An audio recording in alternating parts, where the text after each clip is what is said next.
Thank you.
Welcome, ladies and gentlemen, to the NLC Division 1 promotions / relegations. But today, though, we are only talking about two teams who can only look up. They are starting from the bottom. They have a long way to go. But as Ashram would say, they're climbing the mountain to reach the pinnacle of Northern League of Legends, which is the NLC Division 1. To bring you through today's games, my name is Duckling. And today, for the first time in my casting career, I have the pleasure of being joined by you, Brekish. How you doing? I mean, we've been on broadcasts, we've been in the same spaces a few times, played a few games, but yes, first time I've had the pleasure of being by your side on a broadcast. Hopefully I don't grief it too hard. Hopefully I don't grieve it too hard for you, man. I mean, I'm coming into your domain, right? Because normally, obviously, I spend a lot of time watching Blue Whites, not get too many victories this split, but today we're watching two teams from the NLC Division 2. It is Fourth Wall, who, if you have been in and around the NLC Division 1 for the past year, you would have known them from being a team that relegated just last year, trying to make their way back. And then 42, who have been looking up and trying to get up into, as I've said, the pinnacle of the Northern League of Legends scene in NLC Division 1. And the really important part of that is the trajectories of both of these teams actually make it into the promotion tournament, because Fourth Wall were so close to not making it, kind of ridiculous. They ended up just scraping their way into playoffs, beating Chaos to get that last playoff spot. They then proceeded to drop out of playoffs, losing to Unique in the first round of the losers bracket. And they only made it. There were 7 points in it against Unique. But they only really made it through because they got third place in spring and because Unique lost the losers bracket finals to Rich Gang. On the other side, 42 beat Rich Gang to knock them into the losers bracket and were looking dominant all the way up to the grand finals when all of a sudden Rich Gang just figured them out and 3-0'd them. And they obviously, right, the tournament, the whole format, very different. I don't know if we have a graphic actually we can show to just simplify it, right? But we had an upper bracket where we had Blue Whites versus Rich Gang, the winners of the NLC Division 2, and the team relegated from Division 1, you could say. In Blue Whites, they were fighting in the upper bracket. The winner then went into the upper bracket, or the now eventual final, while Blue Whites went down. So the winner of this best of 5 will be facing Blue Whites, and this is down on the loser side of the bracket, so it means win or lose. You have to either go home or continue in the tournament here today. Winner moves on. Loser gets sent packing back into the Division 2. Obviously, not a bad place to be, but Division 1, clearly the more favorable division to find yourself in, where you can test yourself against the biggest teams. And, if things happen, you could be looking at an EMEA Masters run all of a sudden, right? Absolutely. I mean, obviously, Div 1 is where everyone wants to be. The question mark for me is, of course, it's been a while since we saw Fourth Wall play.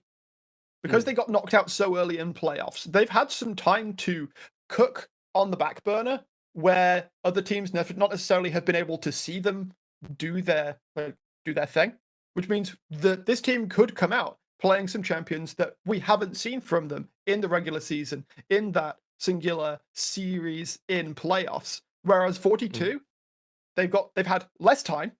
They've played a bunch of series that Fourth Wall can comb through and try and look for weaknesses. Yeah, I think very much for Fourth Wall, right?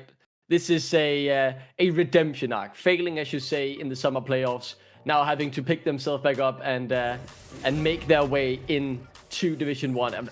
At the very least, that's the aim for 42 coming. I kind of want to say red hot off a great performance in the NLC Division 2. Obviously, you can elaborate more on that as a regular NLC Division 2 caster, but I'll say, in terms of what I would have expected from this or coming into the split, a final appearance and even beating Rich Gang in the best of 5 is certainly a sign of you being a team with potential. And heading into the draft here, right, looking at the bans, I'm seeing some meta bans in both the Varus and the Smolder, but also some more niche bans in terms of the Aurora and the Warwick. I mean, Warwick's one of those little ones that Theodore always has in the back pocket. Of course, we also know him for that very scary Olaf that has also hit at the bench. So 42 off the bat kind of saying, we do not want an interesting top lane. We want Virtuoso on something like the Cassante or the Gragas. We want Theodore on something similar and to focus our energy elsewhere. Yeah, I think that's very interesting, right? It's something we talked about behind the scenes. I'm obviously working with the Red Bull solo queue guys at the moment to find out who's the best 1v1 player in Denmark, and Theodore, the first one to qualify for the LAN finals being held at Australia's store, so he delivered some great performances on the Olaf, so I do like the idea of taking that away from him as that is likely Chris's, right? Who's locking in the 6 bot lane, if I'm not mistaken. Yeah, almost certainly, because 6 mid lane, not really a thing. It's very exploitable by a lot of the meta picks. Something that we saw from neither of these bot laners throughout the regular season, but it is just so strong right now, and especially in the 14-17 meta, where AD carries in mid lane are not just supreme. They are good when paired with AP junglers, and especially good still when paired with this Ziggs. They can absolutely detonate turrets if they're given enough time with it. But I do like the response here from Fourth Wall. That is a good wombo combo for a bot lane. MF, Rel, lock them all together and nuke them down. Yeah, I mean, it's a pretty simple combo, right? You can see exactly what you want, especially when you hit that level 6. Certainly a good way to win team fights if they align perfectly. Now back to 42 Gaming. I mean, you could obviously look at the support, right, to be something that you want to lock in here before the pool gets trimmed even further. Or the jungler could be the next move as the Skarner locked in, likely for Barmouth. We've had obviously back in the time seen Skarner in top lane. I'm not sure that's still relevant in the meta though. Got buffed back up a little bit, but it's been a while since we've seen Skarner played. I think that there is a good amount of interest to it. There is a situation, of course, that if Vardags is a bit lazy with how he positions himself in these team fights, that Barmouth could potentially flash forwards, grab them with the Impale, and look to win the fight that way. Rexap pulling out the Pike did get a slight hit on 14-17, lost a little bit of armor, but this is saying a lot to me that they are happy that Chrissy is going to be relatively safe in this bot lane to just clear out waves, farm up, be useful. Meanwhile, this Pike can potentially be activated elsewhere on the Rift. And yeah, also, this right here, this is just a wanted special. The wanted special of the Yone gets locked in, so that slips through draft. I mean, with what I've seen so far, would not be surprised to see more top laner champs removed here from the side of 42 Gaming. Even Fourth Wall trimming that pool, right? Both of those still being up in the air for both teams. And as we've already discussed just a tiny bit, Theodore is someone who likes his 1v1, and as you said, they don't want to make the top lane too interesting, so trying to remove these champions with that ability makes a lot of sense. But for 42 Gaming, it seems like with that jungler being locked in, they're happy to remove some of Bash's champions from the pool here by removing the Cathus. Yeah, get rid of more of those AP junglers. The fact that Brand and Zyra are still untouched, those were the champions that we saw Bash play the most of, and of course they're still good in this situation. You've already got an AD mid laner to pair with those. The question is, maybe 42 do want to consider putting Skarner into the top lane and potentially snap up one of those AP junglers for themselves. The Udyr, the final ban. Yeah. Okay, yeah, I like the flexibility we've got from the Skarner at least. Yeah, I mean, I think it is a good thing to keep, you know, as an open ended, right? Maybe we could keep it put in the top lane if we feel like that's best suited for the matchup. And wouldn't be surprised to see Fourth Wall just keep the last pick on the top lane to give a good matchup into Theodore. So a jungler here, the most likely choice, right? And for Vardax, really lucky, and then for Bash. The pool obviously trimmed a bit, but the Moon were left open. Yeah, I mean, that would feel weird to have watched it a year ago, but has found its way into the meta, and I mean, it has looked kind of strong. I mean, Vardax is going to be really, really comfy with that combo. Like, Curse the Sword but Sad Bullet Time has been in the game as long as he has. For anyone who doesn't remember, Vardax used to play for Unicorns of Love in the EU LCS back in 2014/2015. Like, This man's been around a while. He's been around. for more than a while. That's the Kazante locked in. Yep. Yeah, never surprised to see that locked in the top lane. So yeah, no surprises there. But as you say, yeah, the curse of the sad bullet time, we called it, or whatever. Yeah, I mean, it's a it's combo very that's been around unwieldy for name. generations. It's like yeah. curse time, bullet curse. Like I think that we can workshop this throughout the game. Yeah, we can work on that, and regardless, a very strong combo, especially when you throw the Magnet Storm of the Rel on top. But the Xayah locked Actually in. putting the Ziggs mid. Or, Okay, so yeah. Is there a world where you play Xayah mid here? That seems very weird. Surely not. Because if one just tries to go forwards and you're not level 6, you just die. Let's see though what Theodore will lock in. That's something that I'm very much looking forward to. Spent a lot of time watching this guy in the 1v1s just a weekend ago. Where's Ashram? Where is Ashram when we need him? Ashram needs to be summoned. You can probably hear it all the way from Portugal right now. It's a roar of approval from him coming through the entirety of Europe as Theodore logs in that Pantheon. Theodore obviously someone who also has a tiny bit of NLC Division 1 experience, being subbed in for DMG Gaming throughout the split when needed to, before he then left to join Fourth Wall as NLC Division 2 was about to commence. Has played a lot in the Danish National League as well, and obviously done well there. Played at the NLC RPS. It's someone who, despite me not having been as up to date on my regional or national league, it's a name that I just can't forget now because I've seen him so much around the block, and his improvement has only been positive. And locking in this Pantheon, seems like he wants to take that into Virtuoso and show him what he can do. Love to see it. Just take the fight to the opponent. And what we were seeing there, it does look like JJ is actually the one taking the Xayah. So positioning is going to be incredibly important, because if Wantage is able to get a good trade pre-6, then that's going to be a very awkward situation for JJ. And he basically is just going to have to cry and hope that Baumif comes in to bail him out. Of course, if he does position well, is able to dodge away from the Q3 on the Mortal Steel, then you're going to be able to trade back very, very well. You know exactly where the Soul Unbound is going to be set up. So if you can set up feathers for that situation, land a route onto him, then you may be able to trade very positively. But it's definitely not something we've seen in the mid lane for a while. If my pal Luna were here, I'm sure she'd have words for it.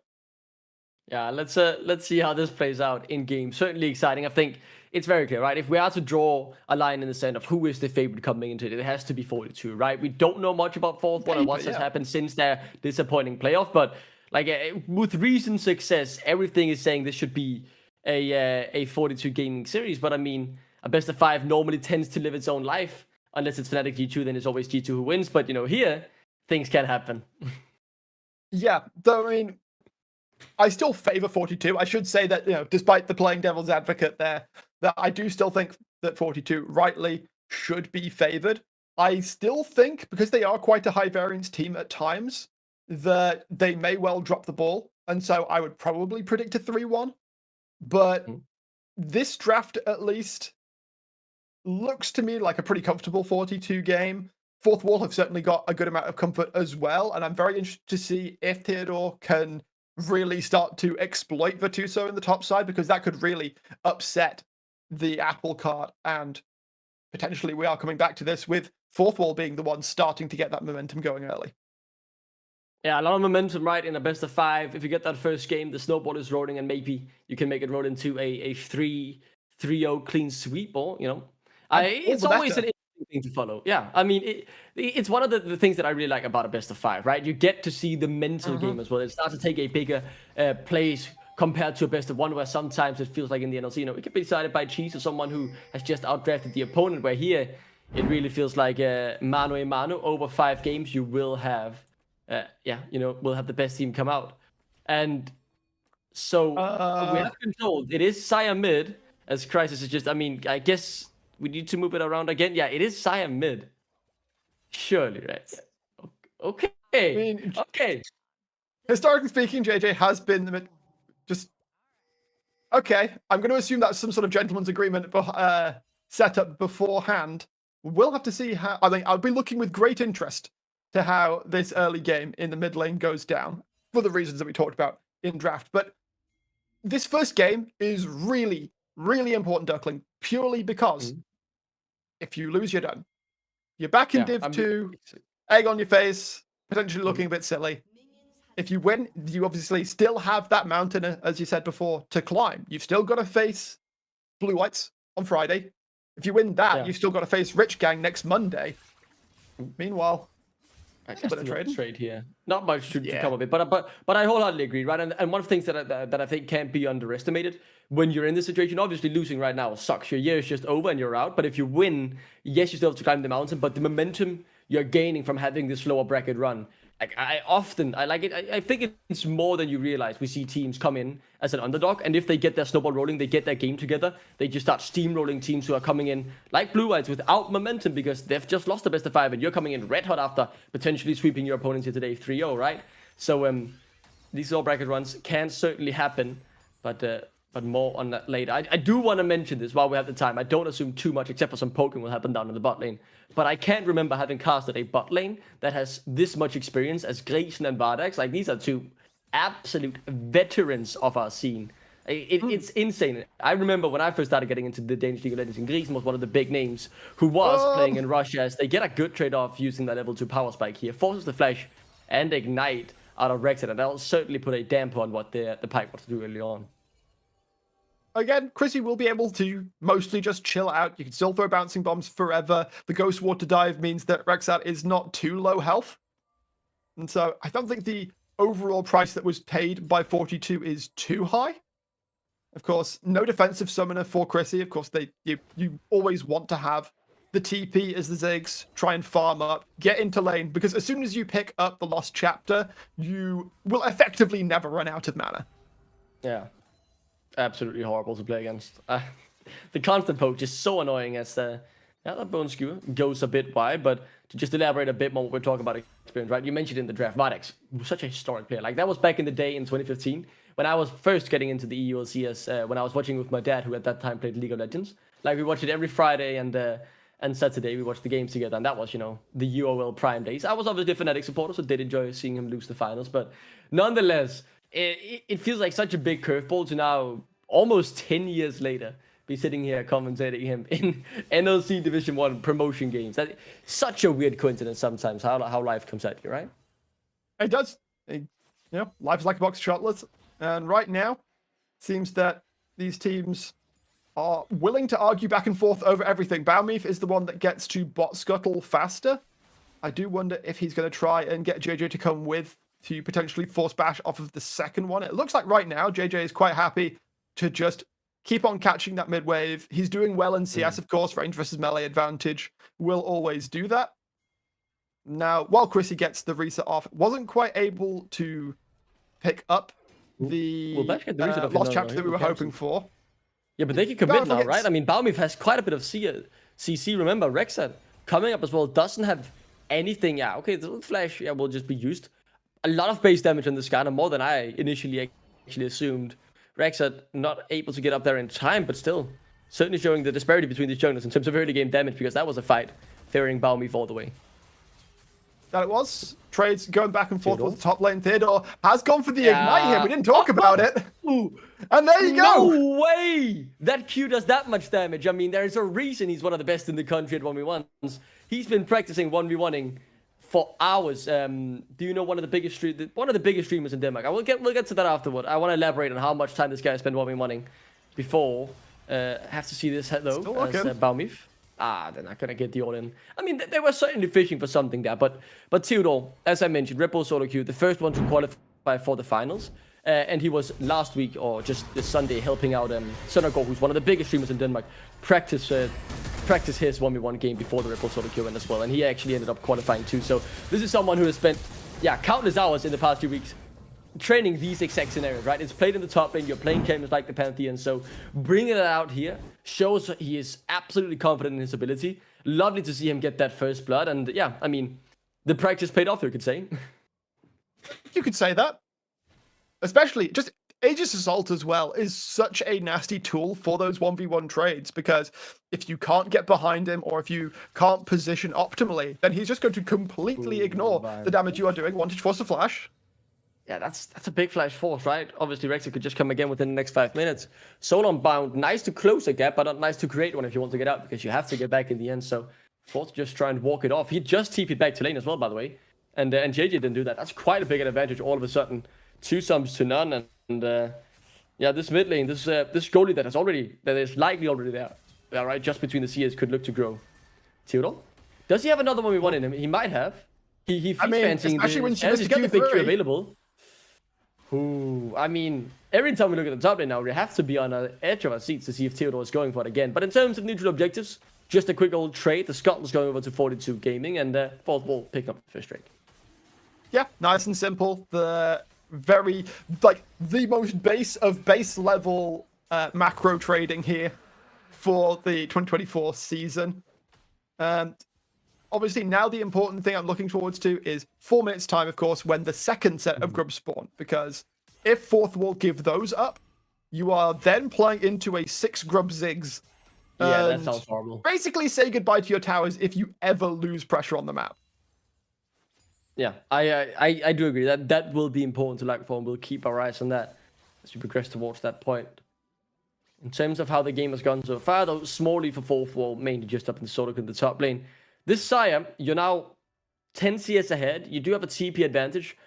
Do you want to try and press the sleep mode, or do you want to try and get Rexed up here to try and force something advantage still without the flash? Obviously, the ultimate will help you get out of a sticky situation if you play it correctly, but I mean, feels like there's certainly a window to try and do something.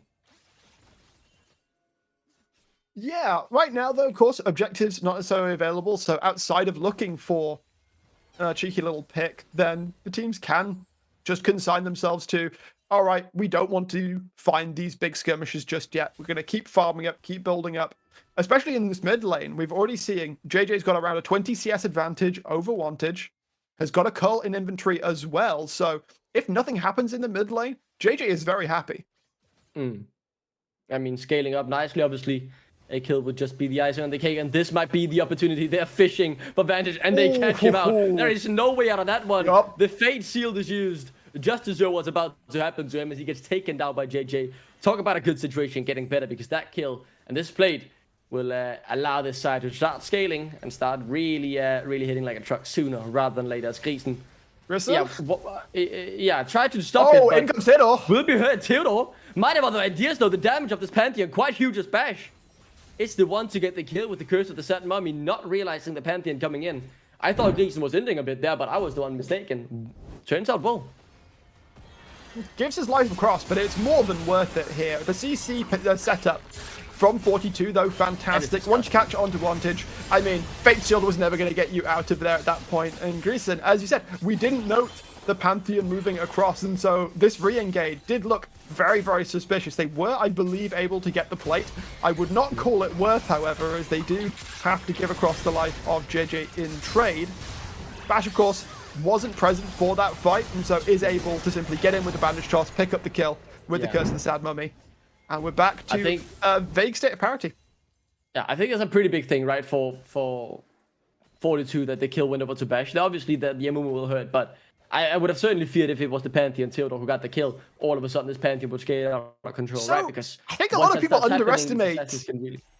I think a lot of people underestimate Amumu damage. We're already seeing the fated ashes. We are going to see a Leandri's out of him.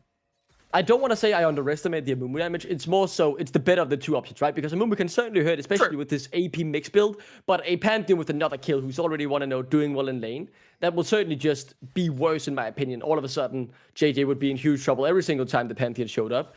Obviously, this just adds more dimension to the team comp that this Amumu can also do some damage. But I think, yeah, subjectively speaking, I think this is a little bit better giving it over to the Amumu than the Pantheon. But maybe they'll try and shut down the Pantheon here, Theodore. Could be in, I don't want to say much trouble, as Rexed is looking for something. Does connect, but I don't know if they have the damage. Yeah, Theodore Meanwhile, able to walk it off, right? Yeah, I should say, let's keep our eyes on that instead. Yeah, oh my, just Cassante things for two, so taking down Vardex. Yeah, that is just Cassante things. That is the perfect response. Sure, man. Go on. Bash, looking for JJ. No flash. Remember, the CC chain here could be massive. Curse of the Set Mummy, though, available. Didn't see the cooldowns, but surely that is enough as the Soul Unbound secures the kill. Wantage now on the board. JJ looking good a few minutes ago, now in trouble, but this is a scary sight to behold if you're a fourth wall enjoyer. That is 5th Void Grub into the hands of 42 Gaming. They won't get the 6th, or will they? Will it be stolen? It got stolen away! Cheeky Zig. Ooh. That actually means a lot, because that's now 2 Void Mites every single time you hit onto the tower. Yes, production. This is Cassante thing. Do it to him, man. Flash for flash. Dude, Cassante, what are we looking at? Yeah, there's not really much Vardags is able to do about that in that situation. And it's the thing, right? Because the Tusu's obviously playing it well. Clearly he knows Cassante, but at the same time, it also feels like it's a bit just Cassante things. Like, I want to praise the player for making a nice play. I mean, he's catching out the AD carry, forcing both. So I'm still getting the solo kill. He's doing exactly what he's meant to. But it's on Cassante. Just feel like, yeah, man, Cassante, you can do that. Regardless of... Is this like the ARAM thing where it doesn't count if it's Samira or Neela or anything like that? It's like, okay, grats, you got a pentakill. It's a bit like that, right? Yeah, it's a bit like, yeah, okay, you're playing Leona, Samira, and ARAM, buddy, get a grip. Of course you're going to get the penta. I mean, if the Leona was the one that got the penta, now we can start talking. I don't know, might get then caught it would be here. a different conversation. Theodore should be out in my hopes. Maybe I'm overshooting his survival chance a bit too much here, though, as they do want to make the play back returning. Yeah, that is the damage from the Amumu coming in. He will get taken down, though, as the Ocean brings life. It's an Ocean Soul. Theodore able to get it out. A 1-for-1, another kill for the Pantheon. And who favors that? I guess it's kind of even. I like to see that Balmeath is still staying true to the Church of Skarner. Even though he's a jungler, he scales so well with the Heartsteel. It looks like Chrissy is trying to bait Theodore in. I don't think he is rising to it, though. Instead, just going to try and defend the turret as best he can. But, of course, but this turret is dead. Those mites. Yeah, I mean, the Hexplosion will just come through here. That was plates on that turret. Plates on that turret. Jesus and they've still got a minute. They've still got a minute worth of plate time as well. Rexat continuing to move through the jungle. Will get down that deep vision. This will be gross, man. This will be absolutely gross when we get to the end of it. So, watch this one more time. He survives for so long, is able to do a good amount of damage as well, so that when Bash comes in, the re-engage is enough to get that kill down onto Rexat. The fact that it is traded back for Bash isn't too bad, considering the Drake has just gone down. It's not really anything that they were risking by him not being on the map. Yeah, it's, with the Burgers already taken down, as you say, there was nothing really there to be fighting for. Small goal lead, currently for 42 Gaming, as our favorites coming into the series, which, if you just look over the players, I will say that is quite impressive, right? Because the names is on the side of Fourth Wall, but in terms of the results that has been delivered in this summer split, 42 Gaming, the stronger of these two teams. And I'm saying this obviously as an outsider coming in with a limited knowledge. So yeah, obviously I do know big name doesn't just mean success. Well, yeah. So Chrissy was our split MVP. Granted, he did not play any Ziggs. Yes, we had a whole VT for him in the grand finals, and then he got 0-3'd. But he played throughout the split incredibly well. He was able to find his angles fantastically on traditional marksmen. As I said, I have not seen either of these carries throughout the regular or playoffs pick up the Ziggs. But as it's going right now, he's not been all singing, all dancing, bells and whistles, and he hasn't needed to be. He's already gotten the tower down. He is continuing to apply pressure on the map. He's getting up towards that Seraph's Embrace, of course, and now with Herald onto the Rift, 42 are rather split up. Yeah, Chrissy. Yeah, that's the cast I've ever seen one, actually. That is 3 ultimates still invested, though. That's quite a price to pay, but the kill certainly secured. And brackets, that is, cast the curse. I mean, that's just Herald. That is crazy. Yeah, that is just Herald gone. You can't walk into a brush like that on a Ziggs. He flashes, he satchels, there's 2 bandage tosses. You're not getting away from that. And all of the tools underneath get dropped as well. And Fourth Wall, sure, they're down a K and a bit, but of course they have that potential gold now sat in Shelly. They can use her however they please. Right now, of course, none of the 42 turrets have taken much damage. So I'm expecting Fourth Wall in this next couple of minutes. It's just over a minute and a half until the next Drake spawns onto the Rift. Of course, the first Ocean, and that would be Soul Point for Fourth Wall as well. So they could potentially use Shelly to ensure that they have mid-prior going into that dragon fight. Or alternatively, they could look for a pick, look for a fight ahead of it, and then try and turn Shelly into a destroyed turret after the fact.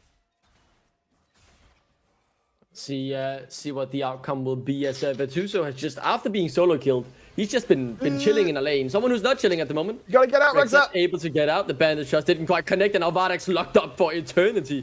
It feels like as the barrier now comes through, he still has the flash available, but it won't be enough. The fight still continuing. TP's now coming through as well. Fourth Wall tucking their tails between their legs and managing to get out, only losing 1.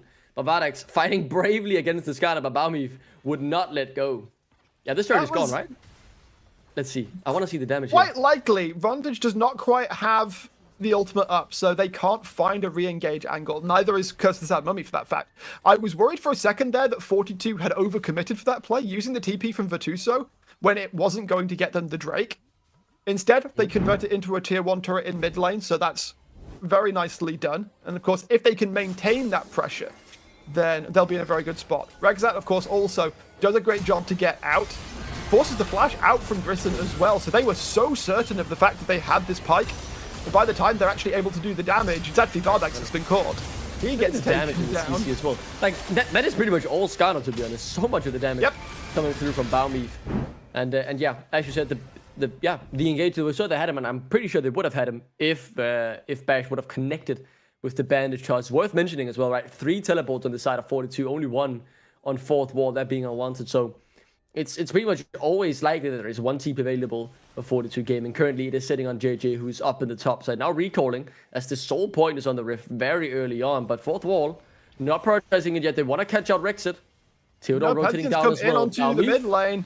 Is the target. The tank is locked up and surely taken down. Quite a lot of tank kill on this roster as now the bullet time comes through just to secure the kill. Herald summoned as well, but Virtuoso has not the plans. Theodore goes back in. JJ forced to let the feathers fly once. Still battling it out with Virtuoso, but the Kasante, oh, so tank is all out. This is a fight that could be exactly what he wants, but the re-engage from Bash, it's absolutely beautiful. The curse of the Sad Mummy finding exactly who they wanted, but Virtuoso on the other side. This is such a split fight. Hard to say who's winning. But Virtuoso battling against the Wantage won't come out on top. The Yoni's on a killing spree and fourth wall win the fight. It looked really, really good. That movement from Virtuoso, the all-out, looked fantastic. He was making so much space for so long.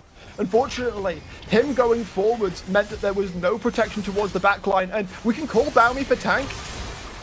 He's got health, but he's not going to survive the full assault of 4 members. Bash wasn't quite able to get into the fight as he would have liked. As we see now, Virtuoso, look at all of this front line being committed. It's when the all-out comes through here that Theodore realizes, I can go back in. And it's Bash's engage, actually, that really sets it up. The flash curse the Sad Mummy means that JJ is unable to get out. And this is just a whisker. Such a legendary 1v1, by the way. That is incredible to watch. A fight between Super Potions. There was a good amount of time where I thought this was 42 Gaming's fight to win, but instead, a good counterplay by Bash there. The flash chain curse with Sad Mummy connecting on exactly the right targets. And we didn't see. It's a sole point now. Yeah, they've already picked it up, which is now, I mean, not horrendous for 42. I do feel like in 4 minutes' time, they will still be perfectly capable. Of course, they have 1.5k gold advantage, so they will still be more than capable to try and fight this one out. Grissom, however, looking for the engage once again. Bullet time's not up right now, but members are coming in. Yeah, Baumif taking a bit of damage. Vardax now locked up all of a sudden. No flash barrier still available, but doesn't even have the chance to use it. The Fate Seal connects, however, in Crisis. Now the one in trouble. Certainly set to go down as Theodore is now unstoppable. Instead, Wantage on the other side fighting with Tuso yet again. As the Yone tries to dash his way out heroically, Theodore picks up a double kill. This Pantheon has scaled beyond belief and now cutting through even the tankiest of Casantes. Just like that, a triple kill for him secured. Could look for more here. Instead, though, Rexat able to get it out. Same goes for JJ, but Theodore, he's taking over Ripple's solo queue. He's taking over the NLC Division 1 promotion as this Pantheon is out of control. Rexat not going to be able to get out of this one either. Wantage does have his number, will secure a final kill. A total of 4 taken down. JJ, you cannot stand there. Theodore can just go straight in. Has to use the Featherstorm to get out. Chrissy jumping forwards, though. The CC is now landing. That might be too much. And the Aegis Assault. The feathers perfectly timed as the Aegis Assault ends. Chrissy as well. Massive shutdown. Surely that's about 1,000 gold. Close enough to it, I believe. Take a look at it one more time again. Yeah, so Grissom again commits very, very early. A lot of the CC is down before the fight can start in earnest. I have to see Vardax's positioning here. Okay, just a great catch. A great catch by Rexat. Allows to set it up. Baumif also moves him so he takes the maximum damage from the Zig's ultimate. But Theodore hadn't joined the fight yet, which means Grand Starfall down onto Chrissy. They know exactly who their target needs to be. They will take it down. And in a split fight like this, Grissom and Wantage are able to survive far more damage than Rexat and Virtuoso are realistically able to deal. Sure, Death from Below gets one more kill, but that is definitely a fourth wall win. Yeah, fourth wall, happy with that one. Theodore in the end, overextending a little bit, did cost him his life for the first time in this series. 7-1 on the Pantheon. Very much going towards a casting and a tank cutting Pantheon build. Not a traditional one-shot, but adapting this build to what he's up against. That's that fourth wall. We talked about this, a redemption story really for them, right? Disappointing in summer.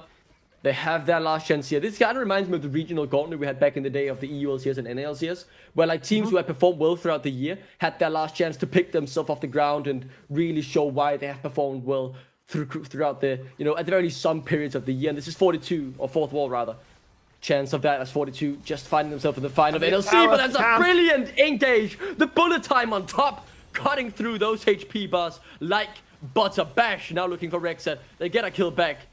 But it's only one as Virtuoso next on the menu. Theodore isn't even there, but they win the fight regardless. Take out the carry, but fourth wall will still continue to win the team fights. Yeah, 42 skipping steps again. They commit so hard to ensuring that tier 2 goes down that they are basically oblivious and unprepared for when Grissom commits. Vardags follows right over the top with the bullet time. They are able to melt them down. Sure, Theodore isn't able to get the tower in trade on the top side. But again, with bodies off the board, 40 seconds towards the next Drake, it's fourth wall who's going to have control over the vision. It's fourth wall who's going to have control over the mid-wave. They're trying to chase into Vardags here, but he's got the flash available. And right now, 42, they need to push out the wave. They need to make sure that fourth wall are forced to take resets or just forced out of the river so that they can place their own vision, be ready for this next Drake that, of course, if they don't get, will make life so much more difficult for them in fights that they're already losing. Yeah, and the soul up in 5 here, Breakers, will be absolutely massive. TP in from JJ as you just pushed out the top wave. Quick look at Summon as well. Vardags has both of his. JJ has the flash. Ultimate obviously still available. So the Blade Caller can come through to try and stop a potential Theodore engage. Bash has the flash. We've seen him do it once. Could he do it again? The Curse of the Sap Mummy is there. Everything pretty much is up except for a few ultimates on fourth wall, and I'm pretty sure they want to delay until those are up because those are the big one combo tools. Instead, the Drake being cut down in an instant. 4K already. In goes Theodore and into the pit. A failed attempt at a steal from Bash. Now the fight though erupting as the Fate Seal comes through. Vantage looking for the support but can't find it. Theodore already deleted. 42 winning this fight pretty dominantly at the moment, but Bash still has the ultimate available, but with everything else used, fourth wall now trying to get out. 42 happy with what they got. More importantly, they stopped the soul from coming through. Yeah, Drake for Drake, and they get another kill down onto Theodore. The Grand Starfall was great in theory, but unfortunately, the positioning of Virtuoso and Rexat made it so difficult for fourth wall to commit extra members to help Theodore out that he was effectively just stood there, and as soon as the Aegis Assault went down, he was a sitting duck. We're going to see this one again. Grissom, again, I feel like perhaps commits a little bit too early. If we can see the crash down into the pit, we might not have seen the situation. Baumi is actually the one that makes the big play, the space maker, into the Mega Inferno bomb of the Ziggs. And I'm kind of shocked that Virtuoso gets out. They decide not to chase after the bandage toss doesn't land. And these fights, they're still knife edges. Every single time. That time 42 were able to get it. I think Bash was a whisker from being able to steal it. Yeah, we have a slight moment now to just zoom out and rethink our choices, right? The Baron, obviously the main target now, but I want to use this small window to talk about a player now on our screen. Grisen. Here's a little pop quiz for you, Brackish. What does that mean? God. Like, what does Grisen translate into? It's a Danish word. Barely getting out there. Do you want some clues? If I'm gonna tell you that Grisen translates to an animal, what animal do you think it translates into in English? See, I'm trying to math this out, but I don't know how much crossover. No, I mean, obviously there isn't any crossover. Let me make that clear. So it's not like it's a giraffe or anything, as he's now called out. I don't know. Yeah, let's see. Cast the curse again. When you're talking about him, he's caught up. No, he's his name directly translates to the pig. He is the pig. You know, the big pig on the farm, you know, oink oink, those get that animal. Yep. Yeah, exactly. That's his name. That's the Baron. How is he not a Sejuani player? Has been called. You've got a good point there. What I'm wondering now is fourth wall look to be giving this up. I mean, what They're not could getting they in, guys. do? They're taking the Baron. I mean, you could go for They the can't do 50-50, anything surely, no. about it. Instead, they're getting caught out, though. Then just leave it if you don't want to contest it, guys. Instead, they're being torn to shreds here from 42 within a few minutes' time. They've flipped the game on its head. They've denied the soul. They've gained the Baron, that goal lead, now growing by the minute. Indecision is death for Fourth Wall. They try to step in, Wantage trying to get out with the Fate Seal. He will be able to escape for now, as the rest are now pushing up the mid lane. Tier 2 has fallen. Balmeath, so much health in shielding. They can win. I think they can just play this one through. There's a bit of time until the respawns come through. I don't know if they can end, but they can absolutely put Fourth Wall's base into tatters. We're waiting mostly on Theodore there, I think. They're gonna go for the TP into Crisis. I mean, TP. You mentioned it, right? 6 Void Grubs, 6 as well. These turrets are melting. Theodore hasn't even respawned. A phenomenal engage from Bash, however, to try and keep this game alive. It's falling to shreds for Fourth Wall, but they won't give up lightly. And now here comes Theodore. The goal is Crisis, and they will finally shut down the 6. They've lost the Nexus turret. They've lost pretty much everything, but they do not give up. They don't die yet. Virtuoso trying to get out, but a spear will find his back. Rexat just about able to... man. And that's what we're saying. I was waiting for that timer on Theodore. They're able, Fourth Wall, to hold on just long enough for the Pantheon to come back. Yes, they give up a lot, but in so doing... Let's look at Bash. Oh, fantastic bandage. They get Chrissy as JJ well. could do. Oh, absolutely not. He completely melted down. Balmeath has to stand through the entire duration of the bullet time, and then over the top comes Theodore to clean up the mess. Damn. That's actually... Like, this game just changed trajectory in 3 minutes' time. I mean, this was an even game. Fourth Wall, though, they were getting close to the soul. Pantheon was fed. Vance was doing well. But as you said, right, you mentioned it when we talked about the Void Grubs 6 minutes in, that we had to look at that. And, like, with the Baron buff, 6 Void Grubs and the 6, right? Those towers melted like butter when 42 got to them. Like, they cut through that entire mid lane pretty much, except for the tier 1. Up until one Nexus turret left in 20 seconds. That was crazy. As now, Drake spawning in 15 seconds, but they have to be wary of the base. Super minions will be storming in if they take this too slow. Balmeath now looking for Vardex. We'll get both him and Theodore. Phenomenal re-engage, however. But where's the follow-up? Where's the damage from Fourth Wall? Crisis going low. Theodore done. It's all an advantage, and Greeks now will have to stay and fight, but it's already been decided.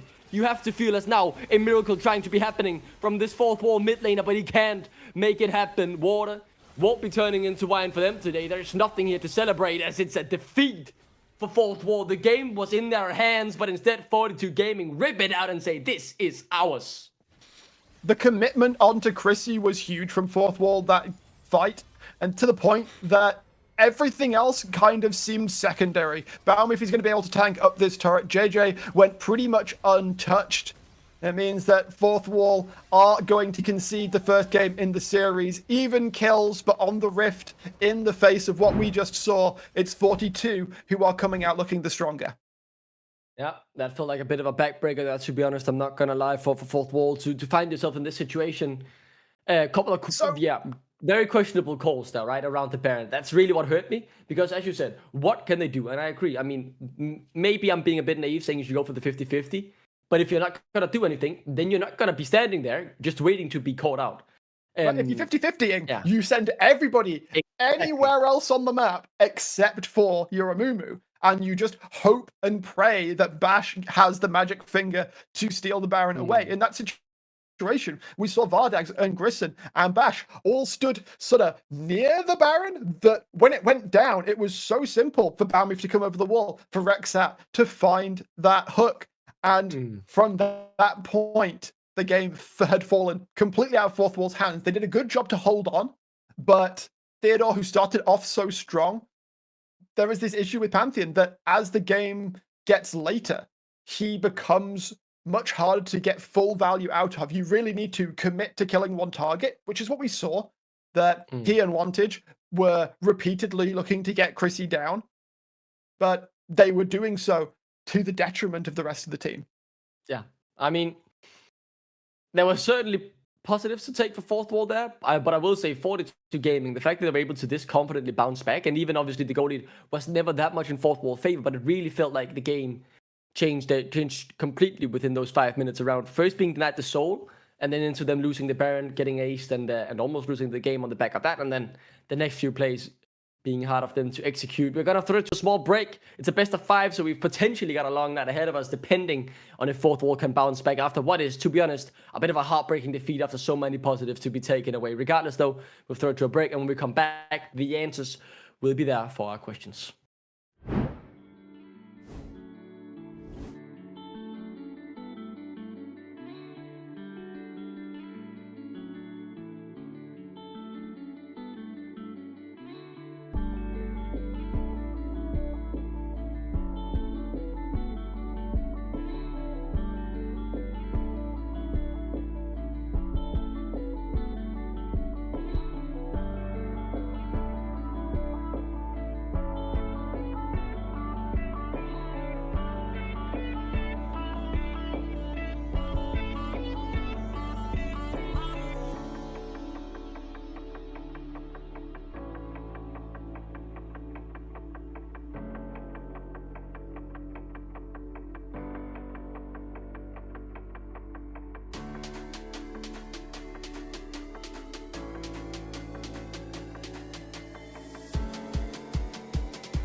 Welcome back, ladies and gentlemen, to game number 2 between 42 and Fourth Wall.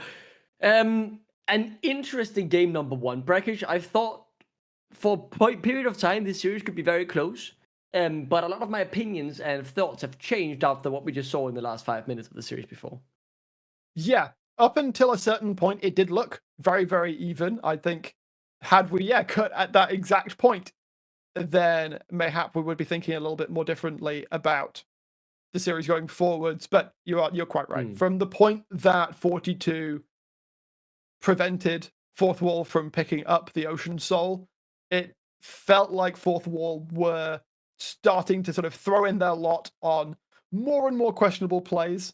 And of course, there is that Baron moment that we kind of waxed lyrical about before the break of, if you're not going to contest the Baron, just don't be there.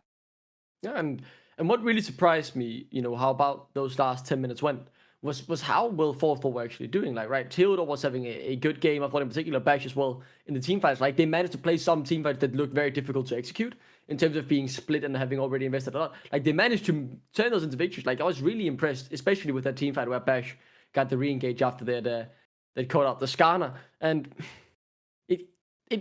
it saddens me a bit that they lost that heavily then, because it just went so fast, so downhill, so rapidly. Like, it was a rapid fall from grace after what was a fine performance from them. And especially the Baron call is still what really hurts me, because we discussed this in the break room as well. Like, yeah, okay, it's fine you to maybe don't go for the 50-50 or don't contest the Baron because you're not in a position to get it or do anything else meaningful on the map. But there's no reason to just sit around the Baron pit and wait to get caught out afterwards and then pretty much lose the entire game off that, because they managed to even get one of your Nexus turrets down. And yeah, I felt like that was really a decision that baffled me. And obviously, if they correct that, the game might have looked a bit different. But it felt like when 42 got a grip of the game, they didn't let go and very quickly closed it out. Yeah, and now with sides swapped around, we'll see if Fourth Wall want to do anything differently. I feel like bans for the most part should be the same. We might see Ziggs hit the bench just because of his ability to destroy turrets so quickly. Or, in fact, the Pike going to be prioritized away. I mean, Fragzat certainly had his moments. Yeah. It's interesting though, as you did say, right? I think the 6 would have probably, in my opinion, been the bigger obstacle here, especially because it just put so much pressure on the Void Guards, because losing those turrets melted. It was incredible to see how quickly they could go. But some more meta bans now coming through as well from 42, banning the various. Anyway. Might come through as well. Yeah. Still being banned. Let's see here what Fourth Wall are gonna throw. Yeah, so the smolder like they did last game. So a few meta bans still. Maybe the Warrior coming through here as well. Let's see. Being on red side, I wouldn't worry about it as much, but it seems like 42 do still want to put that one into the bin. And there's the Ziggs ban. I do think that is just correct from Fourth Wall. If Vardags isn't willing to play it, then take it off the board. And this time 42 are the ones to ban away the Lilia. Baumif has played a good chunk of it, but since Bash has shown a lot of proficiency on the AP junglers, I can see why they would leave that one, as the Aurora about to bring Land that one up. down. It's Wow. been played. Still In fact, though. I think it was JJ, if I recall correctly, that had a game of it. So I don't think I've seen Fourth Wall play it just yet. Oh, no, never mind. Theodore has had a game of Aurora. If the situation's right for it, it can be very, very oppressive. Yeah, I mean, that's the thing, right? As you're saying, if the situation is right, you don't know anything about the situation you're going to find yourself in this game. I mean, Aurora obviously a medium range mage. If it's not, you can put her elsewhere. Yeah, I mean, I've gotten to learn a bit more about Aurora, having watched it a bit in the 1v1 tournament I'm covering with Red Bull in Australis, and I mean, we have seen it there have quite a bit of strength up in the top lane as something to look to try and snowball a lead with. But what in particular I note about, it felt like Bowie had a really good game last time on the Skarner, especially catching out the carries, and that's what you have to be wary of right now. The Rise, That's I mean, a champion we haven't seen in a while. Certainly spicing things up here. I mean, so he got buffed on 14-17. Not a champion we have seen in a long time, but is the sort of thing that could give Aurora a really hard time. She thrives on her mobility. Rise goes, that Rune Prison. Deal with that, you casual. Mm-hmm. That is... This draft is getting more and more peculiar at the moment. So Bash locks in the Udyr, which was bad last game, so there's no real surprise in that. Vardex. Light is looking good to top take lane the same matchup. with Misfortune. Okay. I like the Udyr in the theory that this is going to be, if they were to put the Skarner top lane, that 42 that being, then Udyr is going to have a pretty good time into that. Realistically, neither of them should really die in that lane, but we may well, of course. Bowie certainly was no slouch on it. Instead, going to get the Jhin for Chrissy, which is even more scary combined with the Rise, because now you have point-and-click CC that basically guarantees the Deadly Flourish as well. You want to put the Impale on top of that, you're locked up for a very, very long time, Sonny Jim. I think as well, right? As you say, you can get locked up for a long time. The damage as well. It's very easy to land a Rise combo when your opponent is standing still. Okay. And you're able to prioritize the high damage combo if you have the Jhin there to CC. So that's very strong. The support pool now being trimmed slightly. Only one ban coming Understandably through so. And yeah, understandably so, right? Both of the teams haven't picked their support. I'm also thinking, though, I mean, maybe Fourth will want to try and trim out the top lane pool, remove some of the good matchups, or the bad matchups for the Aurora more to try and make it a better matchup. I mean, Theodore did have the upper hand against Vituso, but Vituso, as soon as he got freed from being against Theodore, had a very good game. Cassante is still up and available as well, though, with the Camille ban, as we just saw. It might be that last thing to hit the ban bench. I don't think it's bad here if 42 just want to take away another support, potentially lock something away, and then, if you were to lock away maybe the Rel or the Leona, then you could open up access to the Rakan. It does some similar things to the Python being so mobile, but of course those true full tanks do give him a bit of a hard time. Yeah, what I really find interesting, it felt like they didn't see a big problem with the Rel. I mean, banning two supports here, not banning the Rel that was just last game. Instead, Fourth Wall threw it on the ban port.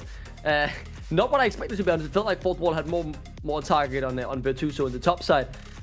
I thought you could just lock Cassante here and leave your support for R5. But surely alternatively, I wouldn't hate it, honestly, because Cassante can survive to pretty much anything, although the Rakan, as we said before, can be locked in. I certainly see your argument as well, right? But to me, it's very much as well the fact that so much of the support pool has been trimmed. You might just want to get on the board now that you have the chance, instead of giving what is left in the pool over as priority. But yeah, I mean, I think it might be... Did they do this? Theodore? I mean, knowledge of the top lane matchup, especially when you're against someone like Theodore, is going to be a pretty big thing, and it will be the Olaf. Okay. So, Aurora for Wantage, presumably, which means we now need to see Grissom lock in his support to go into the Rakan. Of the traditional tanks, I mean, the three main ones are already gone. You could just go Nautilus, maybe. Ooh, that's a little bit of an old school counter, but the Lissandra does have a pretty good time into the Rakan. You try and jump forward, Ring of Frost will lock him up, and you can put that boy into... Maybe you could just put him on ice. They are cooking here, man. This is a crazy turn of events. I like this quite a lot, in fact. It does mean there's also this situation where Vardags can effectively call the shots for bot lane at least. He can say, okay, I want to ult here, and Grissom can be like, all right, bet, flash W. And then you can put a frozen tomb on stopper. I don't know why I like saying that so much, but put a frozen tomb on top of a key target. If they don't have cleanse, they ain't ever getting out. It's a Ryze top lane. Okay, Virtuoso. Dude, this draft is getting crazier by the minute. We're getting wild here, and I am so here for it. Okay, I want to say, though, I think this top lane will be bloody, right? Theodore, as I've said, so much experience in the 1v1s recently. He played this all up when he was qualifying for the finals. Yeah. And, I mean, the thing about Theodore is, right, he won't play the conventional way. He won't be like, oh, I want to play for this spike, whatever. You don't expect it. All of a sudden, he's like, okay, I'm throwing down the gauntlet. And then he just sprints towards you. And you're like, I expected this to be level 6 and not level 2. Like, what are you doing? And, yeah, I mean, I want to keep my eyes open there, but... Ooh. Yeah, so level 2 is the interesting one, because Virtuoso can just go EW. And as if Theodore wants to go forwards at level 2, he can go... No. And just lock him up in the room prison, walk away. Presumably he's going to go phase rush as well. So you're going spell flux, rune prison, 1 auto attack, and you're out. Wow. That draft, Rakesh, just continued to be crazier and crazier. I did not expect that. The Ryze top up against the Olaf. I thought it was the Aurora top lane. I'm going to be completely honest. When I saw that locked in, I thought, you know, Theodore's been cooking up. But talk about adaptation here from Fourth Wall, right? Pretty much changing out the whole draft, except for the AD carry for Vardags here, and quite clear they want to tweak some things to try and win the game. But yeah, I mean, 42 giving them a game. They've set up a great situation as well. Aurora ultimate. If you can't get out of that, you're stuck in the bullet time. Lysandra has good AoE CC. If you can't get out of it, you're stuck in the bullet time. Even undertows are going to make it so, guess what? Walking out of the bullet time is going to be really difficult. Yeah. It looks very obnoxious to play against, or sounds very obnoxious. We'll find out if our theory crafting here will turn into the reality we see on the Rift as we are heading in. If draft's anything to go by, probably not. Dude, I don't even know what to expect for how this game will play out now. I mean, I'm just keeping my eyes and ears open to... I'm very sure I will be entertained from this game because, like, just look at what we're watching, man. What is going on? Oh, yeah. This is absolutely... Like, this is... If I've ever seen Gladiator in a draft, this is looking like one of those. Like, fun stuff is going to happen, no doubt. The question is, who pulls the trigger first? Who comes off the worst? Because if 42 can get the ball rolling early again, or in this game when they're already 1 up, then that could potentially be a nasty time. Bash actually started with the Wild and Claw on the queue. So, I mean, that's going to be fine for his jungle clear. Of course, we're more used to seeing the Udyr in the top lane that likes to go for the Wingborne Storm. That which was formerly known as Phoenix Dance. Although, has Flash, has Ghost, is going to have to use both, maybe. Oh, this is horrible. Why are you not flashing, Theodore? I mean, the auto was already in flight, I think, and so... I mean, should have just flashed before he started. Can I point out that 42 committed no summoners for that? Oh my, that is horrible start for Theodore. No buttons. Yeah, that's not quite how you want your game to start. First blood onto Chrissy, assists onto JJ and Rexat.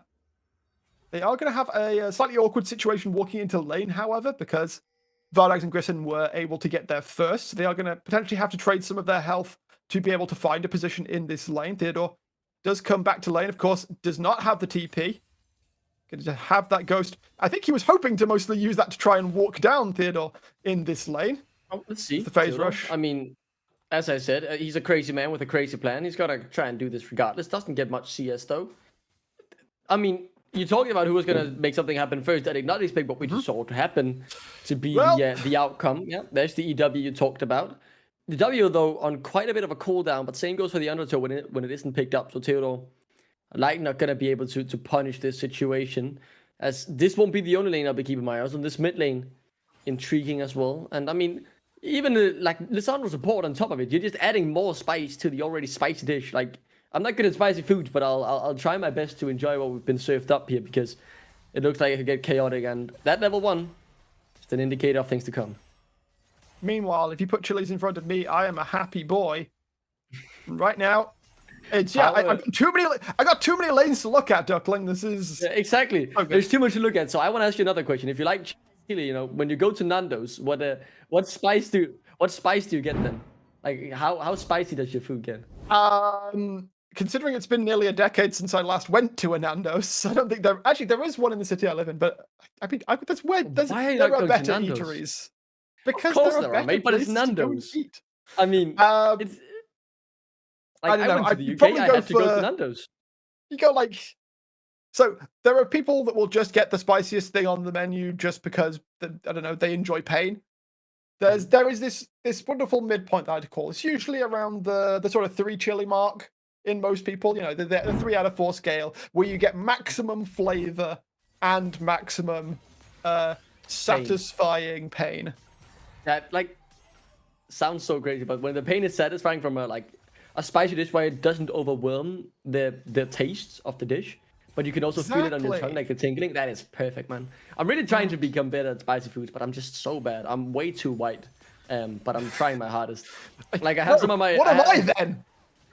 No, I mean I had some of my Asian friends over, and they cooked up some noodles, and I tried them, and I was like dying, and they were both enjoying it. Like they were having a time of their life, saying it's not spicy, and I was crying real tears of pain, struggling to eat the noodles that they've made for me. They were delicious, but I was like dying inside because I just couldn't. Have you seen like the turbo spicy ramen that they put out? Yeah, Didn't one of those brands get banned in Yeah, they Denmark? got banned in Denmark. Are you guys just all weak?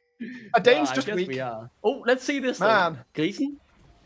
Talking about Danes, that's a weak engage. Yeah. You gotta actually land the CC first. As far there we go. You see, Rexat knows what's up. Yeah, but he's not a Dane, so I'm not gonna give him credit for it. Regardless, though, yeah, decent little engage. Vardak's obviously having to pay some respect. I lose out on a bit of XP, but should be able to step up now that Grisen is on his way back. But I mean, yeah, it is crazy. A noodle brand got banned in Denmark for being too spicy, dude. That's when you know your country's hit rock bottom. Well, I mean, having tried that, I can kind of understand it. Rexat, though, timing for the claw, very, very nice to see. Chrissy is also just repeatedly able to follow up with the deadly flourishes, and it makes it so difficult to trade back here for the bot lane of Fourth Wall, which means right now, as you can see, 42. We were talking about them coming out the gate strong. They're already 1,000 gold up at 5 minutes. Yeah, I mean, they are certainly enjoying the way this game is progressing so far, but still much of this tale to be written. As we saw just what happened last game when a team had gotten first, but they did not end up winning the game. Theodore being on both sides of that coin, getting the first one in the first game, and being first blooded here in the second. But the level of chaos has slowed down from what I would have initially, I kind of want to say hope, but also feared in terms of would it be too hard to even keep up with. But so far, there hasn't been too much to look at. I guess maybe when the ultimates come through. Do you want to keep Myers in the top lane? Like, both have expended their flashes up there. And Theodore is now very, very low. Like, Virtuoso, has no mana, but could he still look for something here, maybe? Potentially, but level 6s are going to be pretty close. In fact, Virtuoso has already hit it. And of course, his ultimate doesn't do anything in a combat sense. So right now, it's just for the best to let Theodore, limp on back to base, clear out this wave for yourself, get a reset of your own. You've got TP to work with. So you should be able to get back out of base with a tier and then some. In fact, it might just... I don't know what Rise builds these days. I could imagine it being the rower, as was classically the Rise item. It could be. I mean, Road of Ages obviously a good shout. What I want to say here, obviously the sides have changed, but so has the priority on the first neutral objectives. It is the Void Drops going on to Fourth Wall this time around as 42 instead being the team to pick up the first Drake. So some changes have happened, but a slower affair this time around. Eyes on Vardax though. Yeah, he should be able to just walk it off. The Misfortune, incredibly strong. Should run a marathon with her strut there. It's a powerful one, you could say, in terms of movement speed, at the very least. Posture-wise, that would absolutely ruin you, though. You walk a marathon. I think in with general, that like stance. a marathon would just ruin you. Like I think a marathon is just like it's not healthy for your body to run a marathon, but it's obviously crazy cool. Yeah, I actually I can't remember what it was, but I saw that somebody ran a marathon with very little / next to no. He's out. Yeah, the minions go with him. I still love that the minions go with. Bash looks at the angle towards top still. Oh, that's a phenomenal catch from Balmy, locking in the bot lane of fourth wall. Now Vardax He has flash. being hunted here. Yeah, does have the flash, I should say. Barrier used, able to step out of the 4-shot. Should just walk back to safety. But still, the dive is on the cards. 4-shot. Oh, he flashed into it. Chrissy, you mad lad. Vardax. Oh, that's horrible. Okay, I'm gonna assume. Okay, this is the same player again. So Impale lands onto both of them. Great catch. Grissom is dead to rights. Vardax is doing everything he can here to try and thin out the wave, try and make sure that there are no minions left. Thankfully for 42, Balmeef is plenty tanky enough to hold onto the tower as they set that up. Vardax tries to flash the Deadly Flourish, but Chrissy has his number on that. And another fantastic setup for 42. They keep pushing their advantage. Chrissy now 3-0. This is what I was expecting to see out of our Div 2 MVP. Back onto a true blue carry. The static shift build still weirds me out, but he's doing well. Yeah, I mean, the Jin static. Someone who's been playing for so long. It's like Jin, outside of Draven, the most AD heavy scaling champion in the game. Oh, we're building a AoE attack speed item? I don't get it, man. I don't get it. It's something that I've seen on Twitter as well, and I've heard so many questionable things about it. Regardless, though, it has now been purchased. So, I mean, there is theoretically a turning back. You can just sell it, but I wouldn't expect that to be the outcome here. No. I still want to say that like a way slower game than I was initially expecting. Theodore hasn't been able to really make this order of pick work. The rise top may be surprising a bit, but I mean, who really knows what the teams thought throughout the draft? Because I was certainly surprised at multiple points.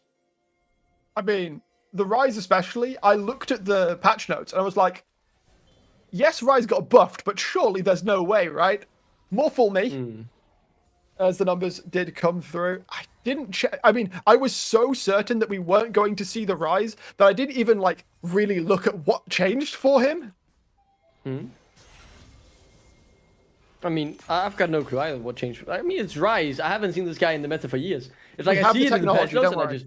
Oh, we have technology. We have the yeah, technology.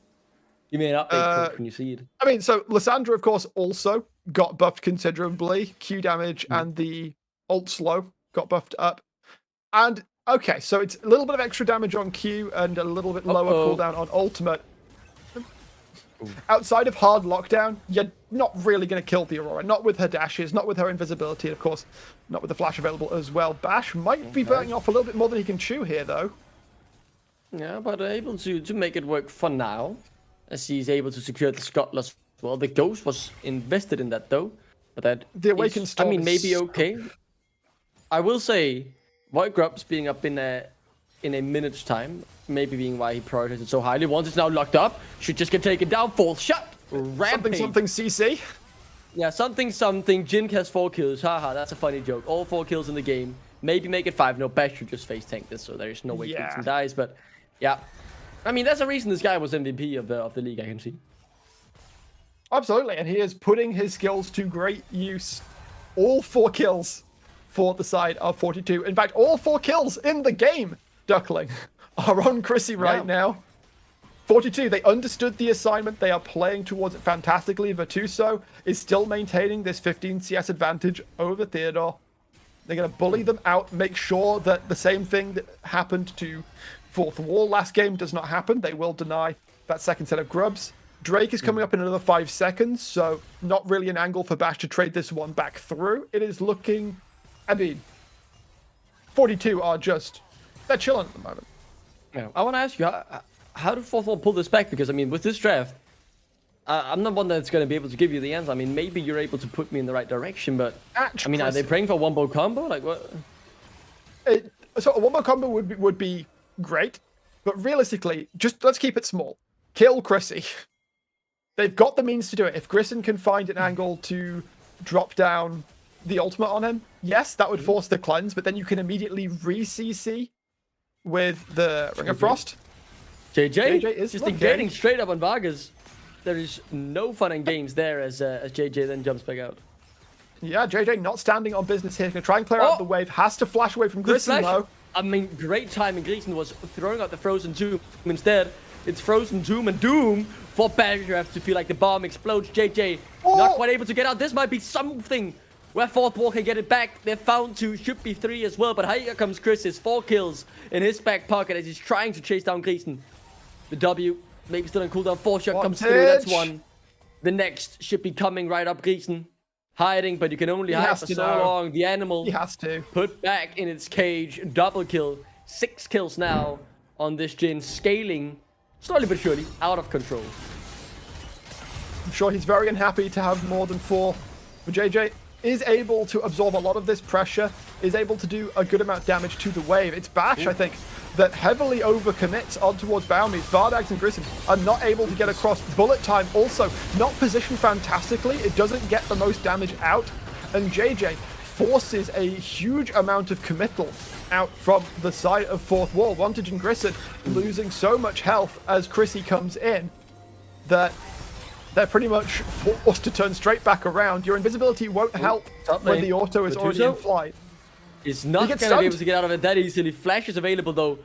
Now the phase rush doing its work. Theodore unable to chase him down. I mean, I don't like that. This is going from bad to don't worse. like it. I don't like that Keystone Duckling. We were playing against a Garen. You ever tried to gank a Garen Duckling? Dude, my elo is too hard to play against Garens. I just got to play that.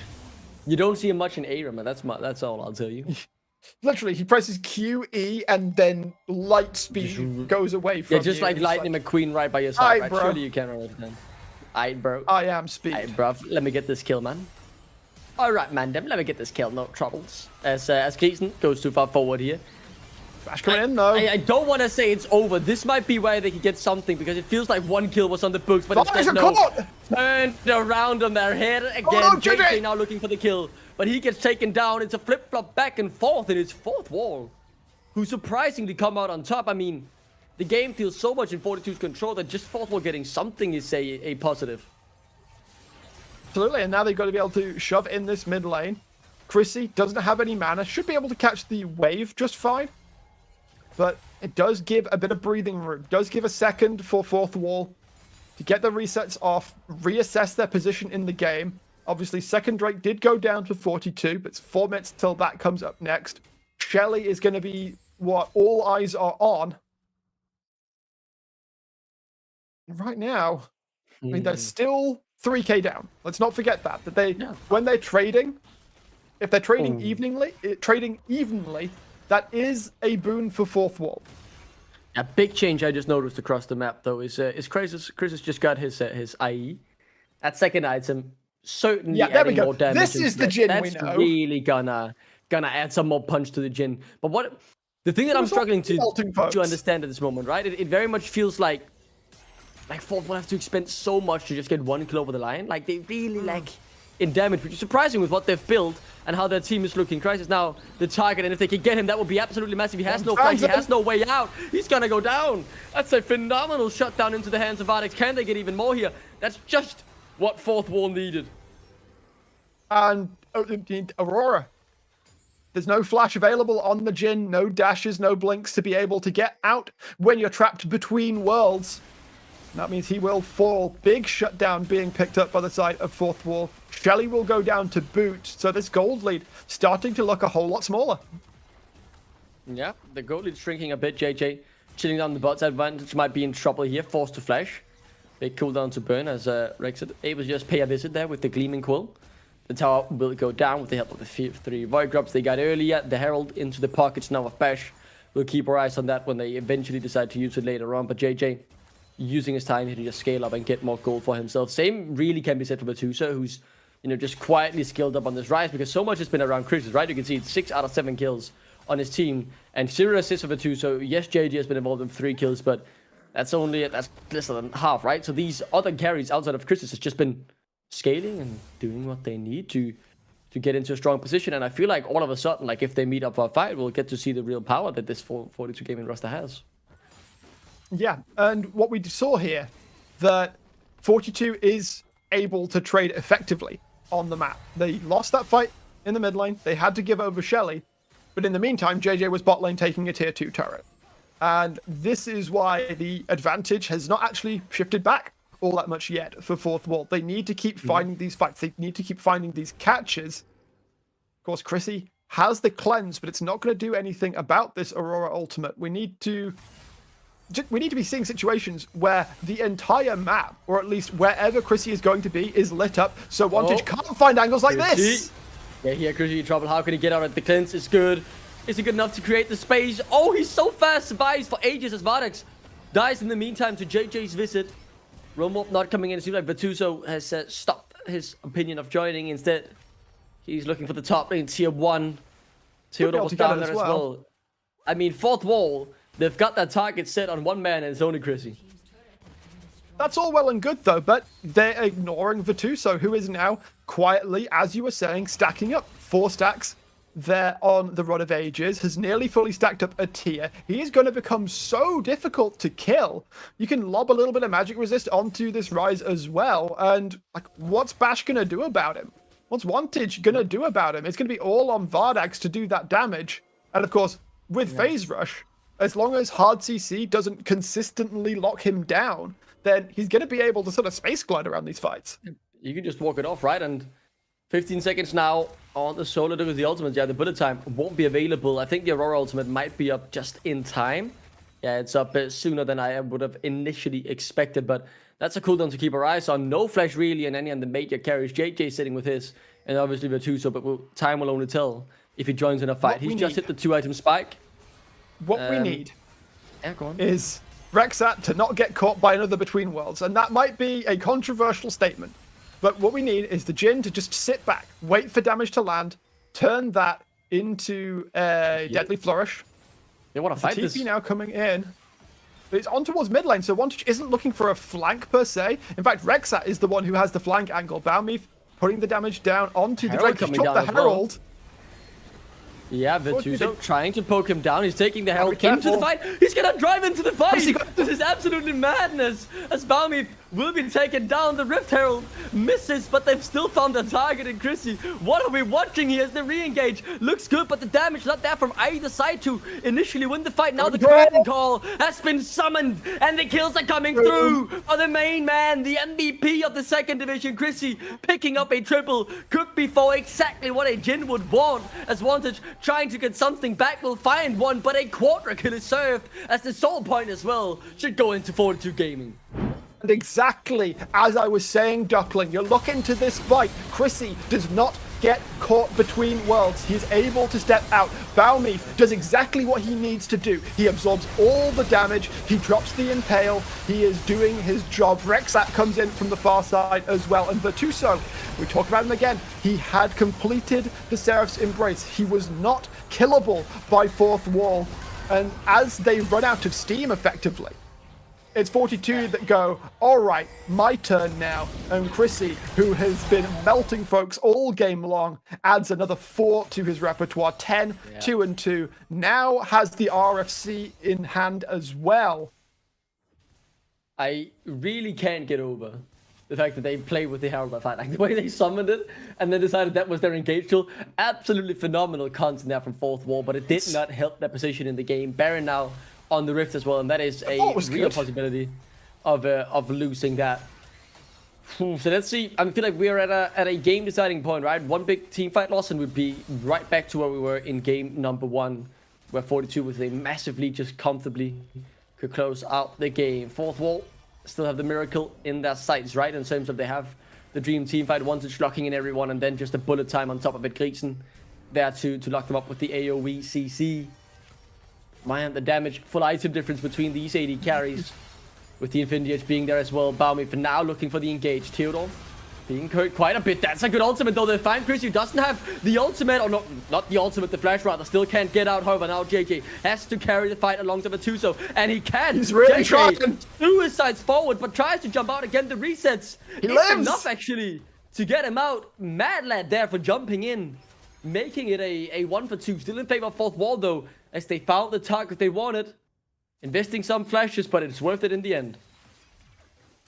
And I'm going to get tired of making this point.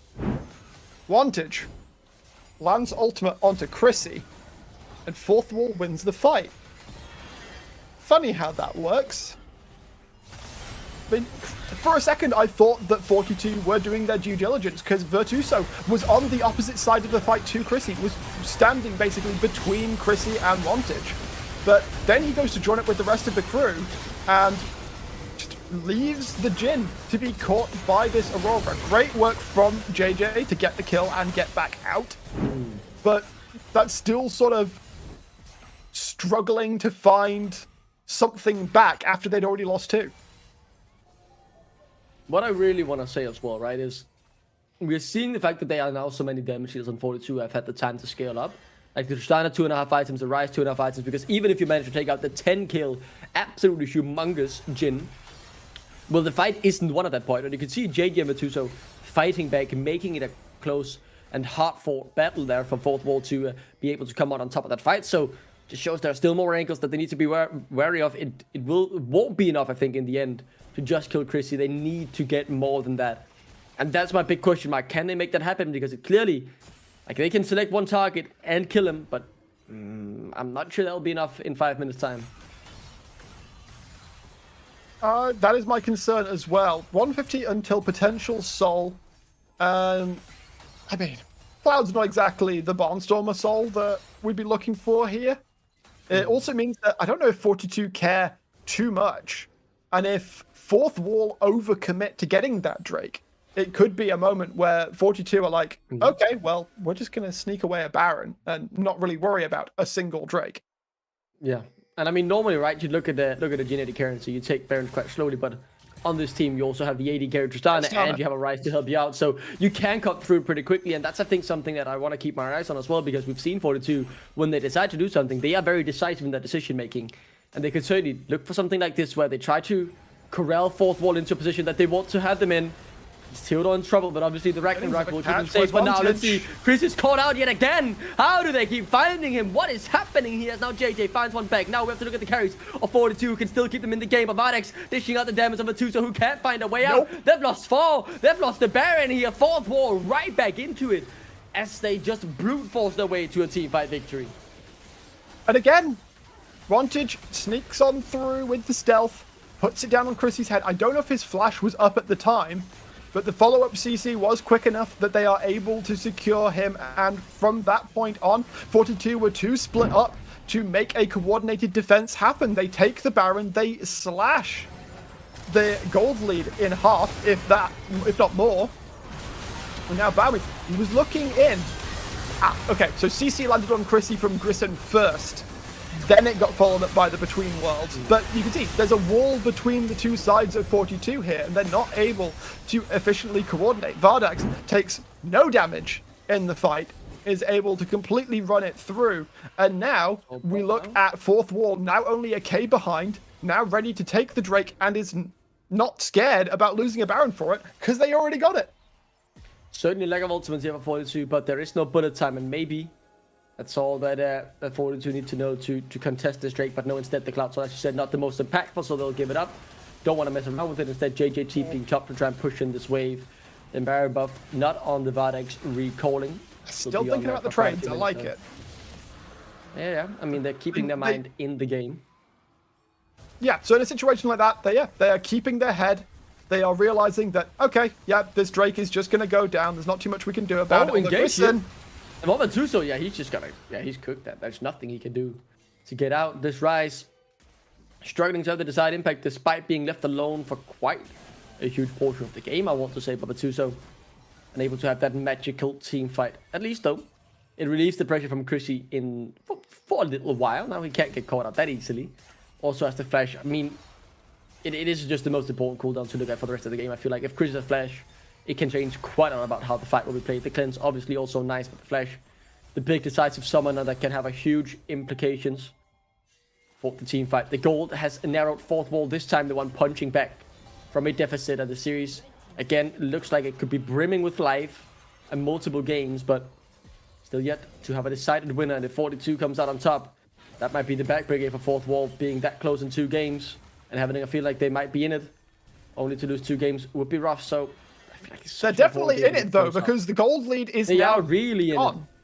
Completely gone. granted, they've been a little bit slower taking turrets, and in fact, taking down the mid-tier 1 will grant them their first gold lead of the game.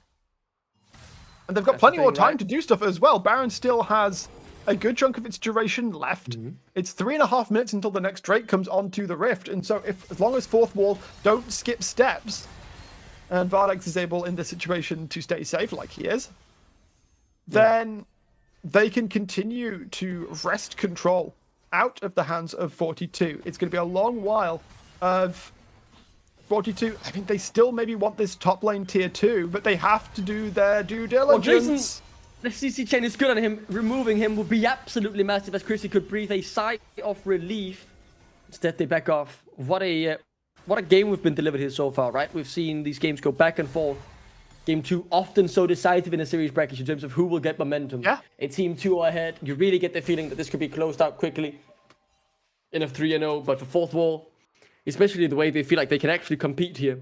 As you said, they had a good spring, but faltered quite a bit in summer with the disappointing playoff finish. This was their redemption. This is supposed to be where they shine, and at the very least give it a run at qualifying for the NLC Division 1, an organization that has been there once before, wanting to make it back to the peak of Northern League of Legends. 42 aiming higher than they ever have as an organization before. This game would just put them that one step closer. 42 now. Just gonna pump the brakes a bit, reassess their situations. They need to have looked at those fights and just gone, why did we lose? Oh, Chrissy died. Maybe we should stop that from happening. It really is. I know that Chrissy likes to play on those edges as you would expect of a split MVP. But when one piece of CC landing is just death for you, cleanse or not, then you just have to sit back. You have to be doing what Jhin can do. You can just sit there. You can wait for a deadly flourish onto a key target. You can throw out a curtain call to force Fourth Wall to move in a certain way. Oh, it misplays. What happens now though? Balmif, they've caught Gleason, but can they kill him while the CC is there? Like, if they want the support, it's so much pressure gone. He's low. Like, you're not looking for the engagement. Wanted still looking. Normally hiding in the shadows. Look at the damage coming through there from the Aurora. Disgusting champion. JJ has scaled up as well. Curtain call. Not quite connected on Gleason. He just barely manages to take the claw. You could see it on the edge of your screen. Now Balmif fishing through the walls, unable to capture anything. This game, I mean, the tension is rising. There hasn't been a kill for a few minutes now, Brackish. Soul is up in a minute. Baron is up in a minute. We're getting close to the all-deciding fight as the 3-8 spikes come through as well. You can see they start to hurt. Oh, the intensity, man. It is so interesting to watch this. Yeah, Fourth Wall choosing to stay grouped. They don't want to have a fight where 42 can potentially outnumber them. And of course, with 35 seconds until the next Drake coming up, they do have control over the bot side of the Rift. That little scuttle zone is about to time out, which means that 42, they kind of have to walk through darkness to get on into this pit. They will have mid-prio as the wave is spawning in, though.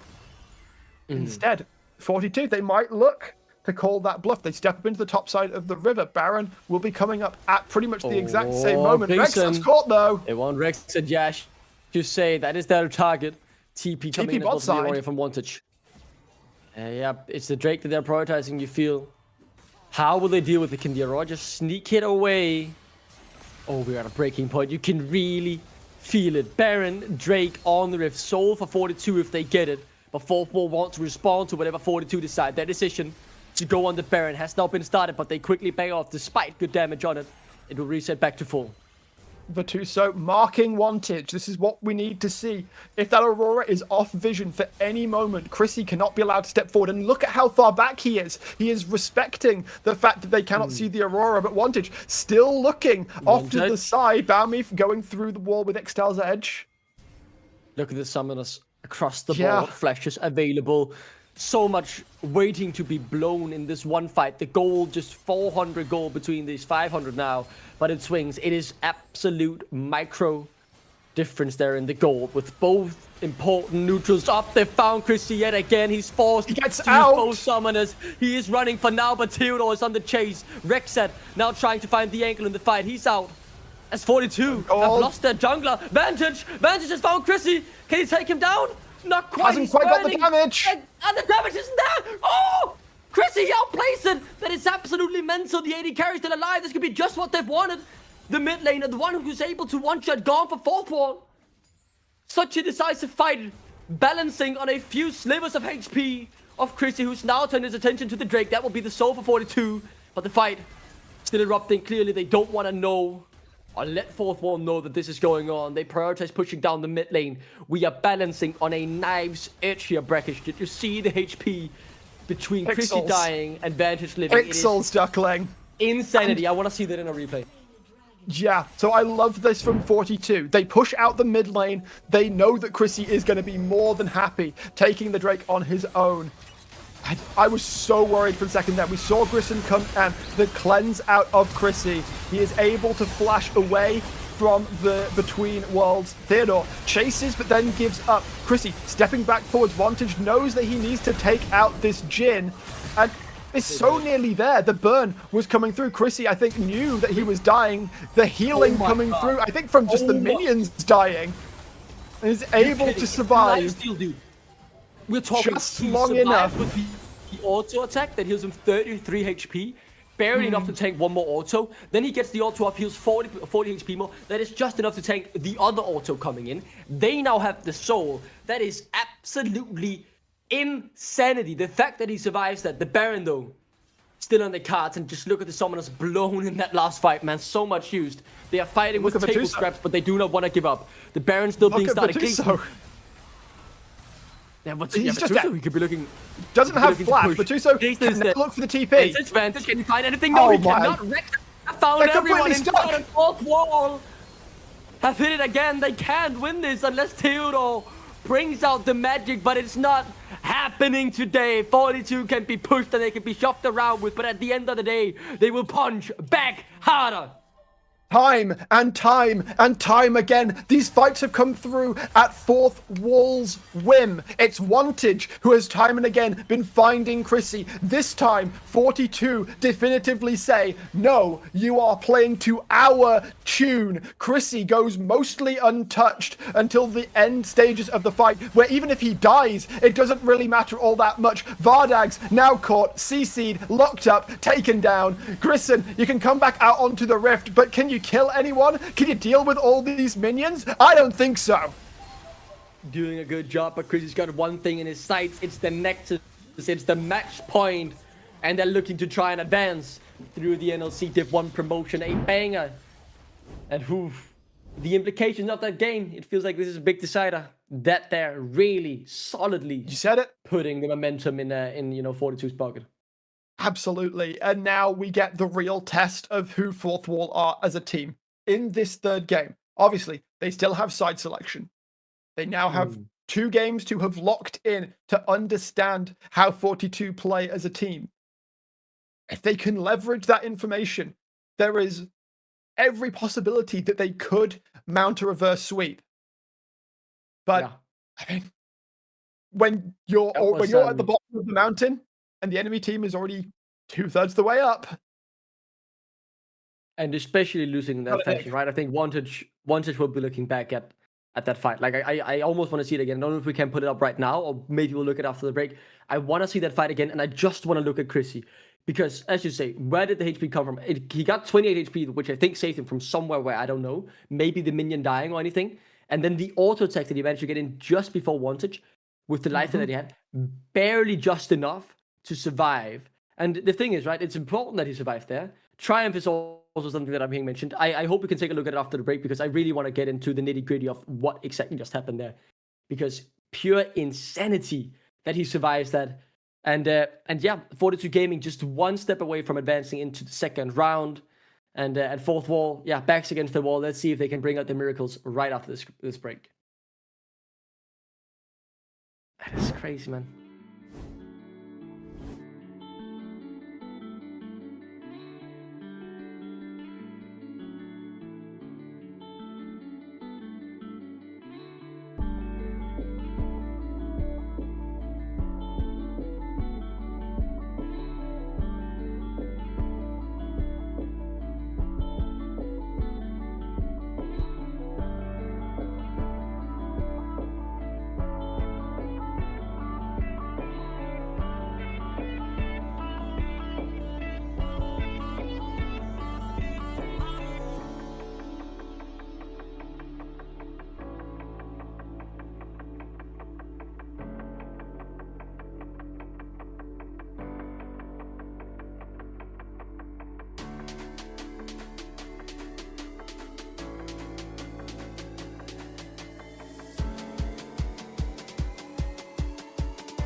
Welcome back, ladies and gentlemen, to what could potentially be our final game here of the night, Rakesh, because this series is currently 2-0 to 42, and especially that last game loss felt like it really could hurt Fourth Wall, and I'm very excited to see if they manage to bounce back, because I would be very impressed if they manage to do so from two very tough losses.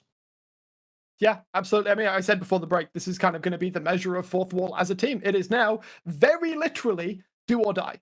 If they lose another game, they are out. They stay in second division going into next year. If they win, they can still look to mount a charge up the lower bracket towards potential re-promotion to Division 1.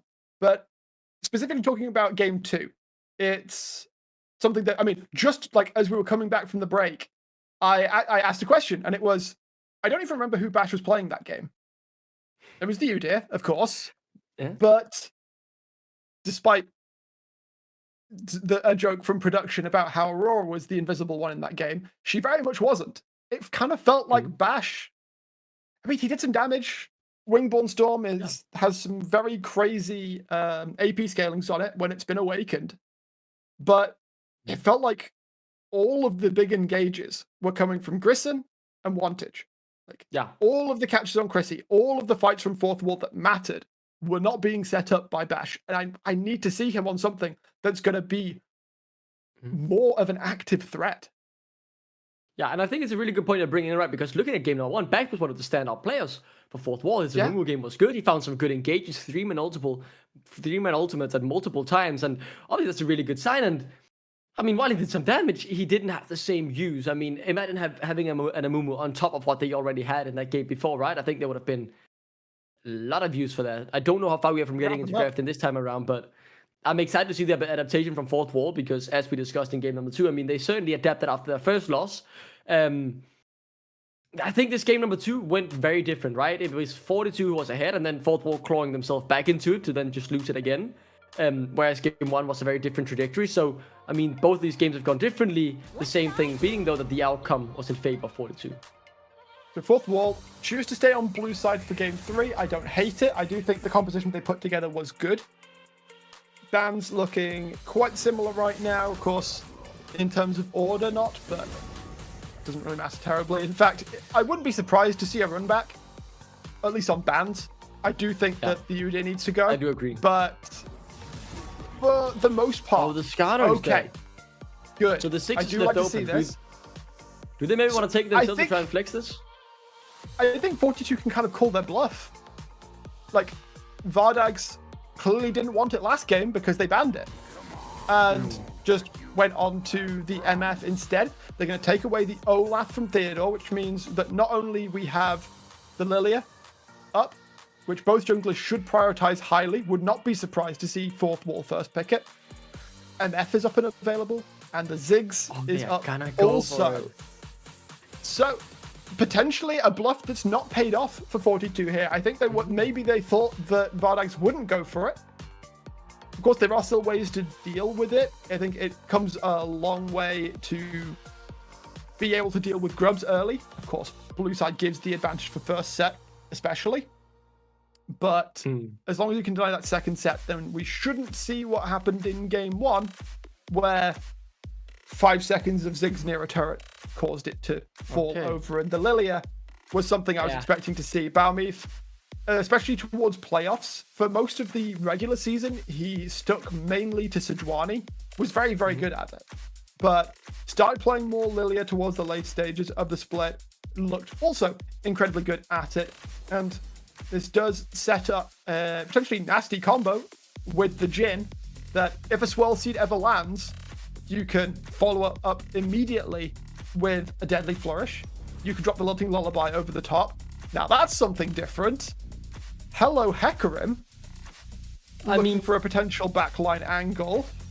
You can say many things about fourth wall, but their will to adapt is certainly there, man. Many positive things to say about that. Like, they are really changing. Like, this is not the same draft again. Obviously, we're getting the Yone back in, but we saw that in game number 1. And I mean, I get it, right? Let's just hope that wherever they throw at the kitchen board this time sticks and cooks into a delicious dish.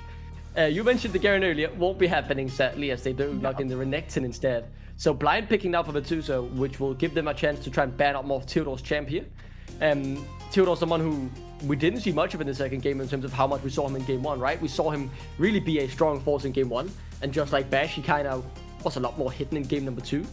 You know, if fourth were to get a victory, I feel like we need to see both Bash and Theodore back on the front foot, being progressive, making plays. And I mean, the Hecarim is certainly someone who can snowball if you get rolling early on. And Theodore, I think if Theodore doesn't get banned out here, more of his engaged champs banned, well, he can certainly get himself a good matchup here, and then I'll start becoming more positive on fourth wall's side. But backs against the wall, right? Whatever they throw at the kitchen sink has to stick now.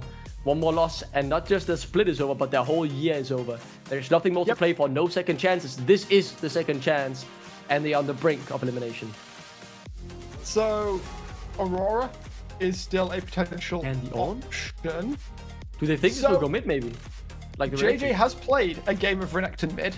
It goes well into the Yone. I think it is perfectly reasonable for JJ to take that. It also means that they'd leave top lane counter pick up and available, which would be very interesting to see. Aurora still available, and of course fourth wall can't really pick it because there are plenty of picks that, if given counter opportunity, make her life miserable. Okay, so let's see now what fourth wall ban. So, I mean, certainly interested to see if we see that Renekton mid. Still much to be shown, right? The flexibility, very much there. One thing about fourth wall, they very quickly showed where they want this 6 to go, like down in the bot lane for Vardags, right? In terms of what they've locked in. But the Camille ban, signaling that Virtuoso still hasn't locked in his champion. The Vel'Koz server, we've seen it multiple times, obviously won't be anywhere near locked in. The Rel instead is the decision that they want to go for. Now to the fourth wall to round out that car. There isn't the biggest turbo wombo that we've got going on here yet. So locking people together with the Magnet Storm, all well and good. You're going to allow the Lilia to do a lot of work. And the question becomes... No, but could you lock this in and then put the Yone top for Theodore, maybe? Absolutely, you could. That was just what I was about to say. Sorry. Now, no problem of mine. That now fourth will have this interesting game of, okay, well now you need to pick something that's good into the Yone or the Aurora, or you try and hard read who's going where and try and counter. Or of course, alternatively, just deal with the Aurora and kind of deal with a situation in which you're maybe having to swap lanes around constantly as the Aurora desperately tries to get away from you. And that's exactly what I'm thinking, right? It feels like this could really be taking a lot of attention in the game so far, because the bot lane certainly just wants to sit and scale on the 6th Jhin, just chilling, not expecting much here early on. Let's see now what the final pick in is. And what we'll be keeping our eyes on, really, because I am certainly interested to see how this peculiar situation will unfold itself as we're about to hit the Rift for 2. So, I mean, that's for his champion, right? I mean, let's see now how it ends out. I would expect Vantage to play the Yone. Just from what I've seen of Vantage today, he seems more like this kind of player. But we have seen him just on the Aurora before, and he didn't look too bad. See, yeah, that's not to say that I don't think Theodore couldn't play the Yone if the situation warrants it. But these lane matchups certainly seem fine. They're not the most exciting. Ryze should be able to deal with Aurora just fine. We know Renekton deals with Yone just fine throughout the early stages. It's now going to be on what Bash can get done in the early stages, because Hecarim does have some pretty good early ganks. If he can get onto the Rift, if he can influence the lanes faster than Baumif is able to, that could potentially be an angle for Fourth Wall to get that ball rolling. And here's a little fun fact about me, Burkish. I've actually played quite a lot of Hecarim back in the day. When I was grinding for high elo and I hit Diamond 2, it was actually on Hecarim and Volibear. Those were the two I just constantly spammed. So in terms of the Hecarim, I mean, the build might have changed a bit since then, but it's certainly something that I can actually talk about, like how you want to, if you're feeling good about the Hecarim, right? It is still at the back of my mind now. It's been a few years. Sadly, my high elo grind that I had a bet with Torak, the coach of JDXL, you know, I was going to be the substitute for that team if I got Masters 500 LP. But sadly, you know, my casting career took off, and you know, the NLC needed me down in the studio week in, week out. So I didn't have enough time to grind the solo queue. If only I had that problem. Like what a horrible problem. Horrible situation. Yeah, completely unconscionable, really. In the meantime, yeah, Peak Emerald 4. Yeah. I think I like in context, or at least holistically, I like the Hecarim. I think it can do some very cool stuff. I think it's going to pair up quite nicely with the Aurora in terms of making Chrissy's life awkward, which we saw Wantage did a very good job of. If Theodore can do something similar in this game number 3, then Fourth Wall may well be able to begin to mount that comeback that they so desperately need to keep their run alive here in the first division promotion demotion. Yeah, so much to play for, right? Like the fact that your year ends here, if you lose, it's really heartbreaking to think about. Like this is the second chance, and if they don't take it, they're out. And a long way to go. Haven't even taken a step yet, and they might already be kicked to the curb and sent to the wayside as Fourth Wall. At the obvious part, I've made it once before. Let's just make it twice for good measure, with their backs against the wall. And it is now that they have to show something, their adaptation. We've said it. They are continuing to adapt to try and overcome what Fourth Wall are throwing at them, but so far the games have been close, but the victory hasn't really been in their sights. It's been there. It's been within vision a couple of times, but yeah, they do need to do something extra, something just that little bit different to make them, just to make that victory happen, really. For a second, I thought JJ and Vituso were actually going to swap over. Instead, they just meet up in the jungle, shake hands, like, all right, bro, have a good game. See you in about 10 minutes.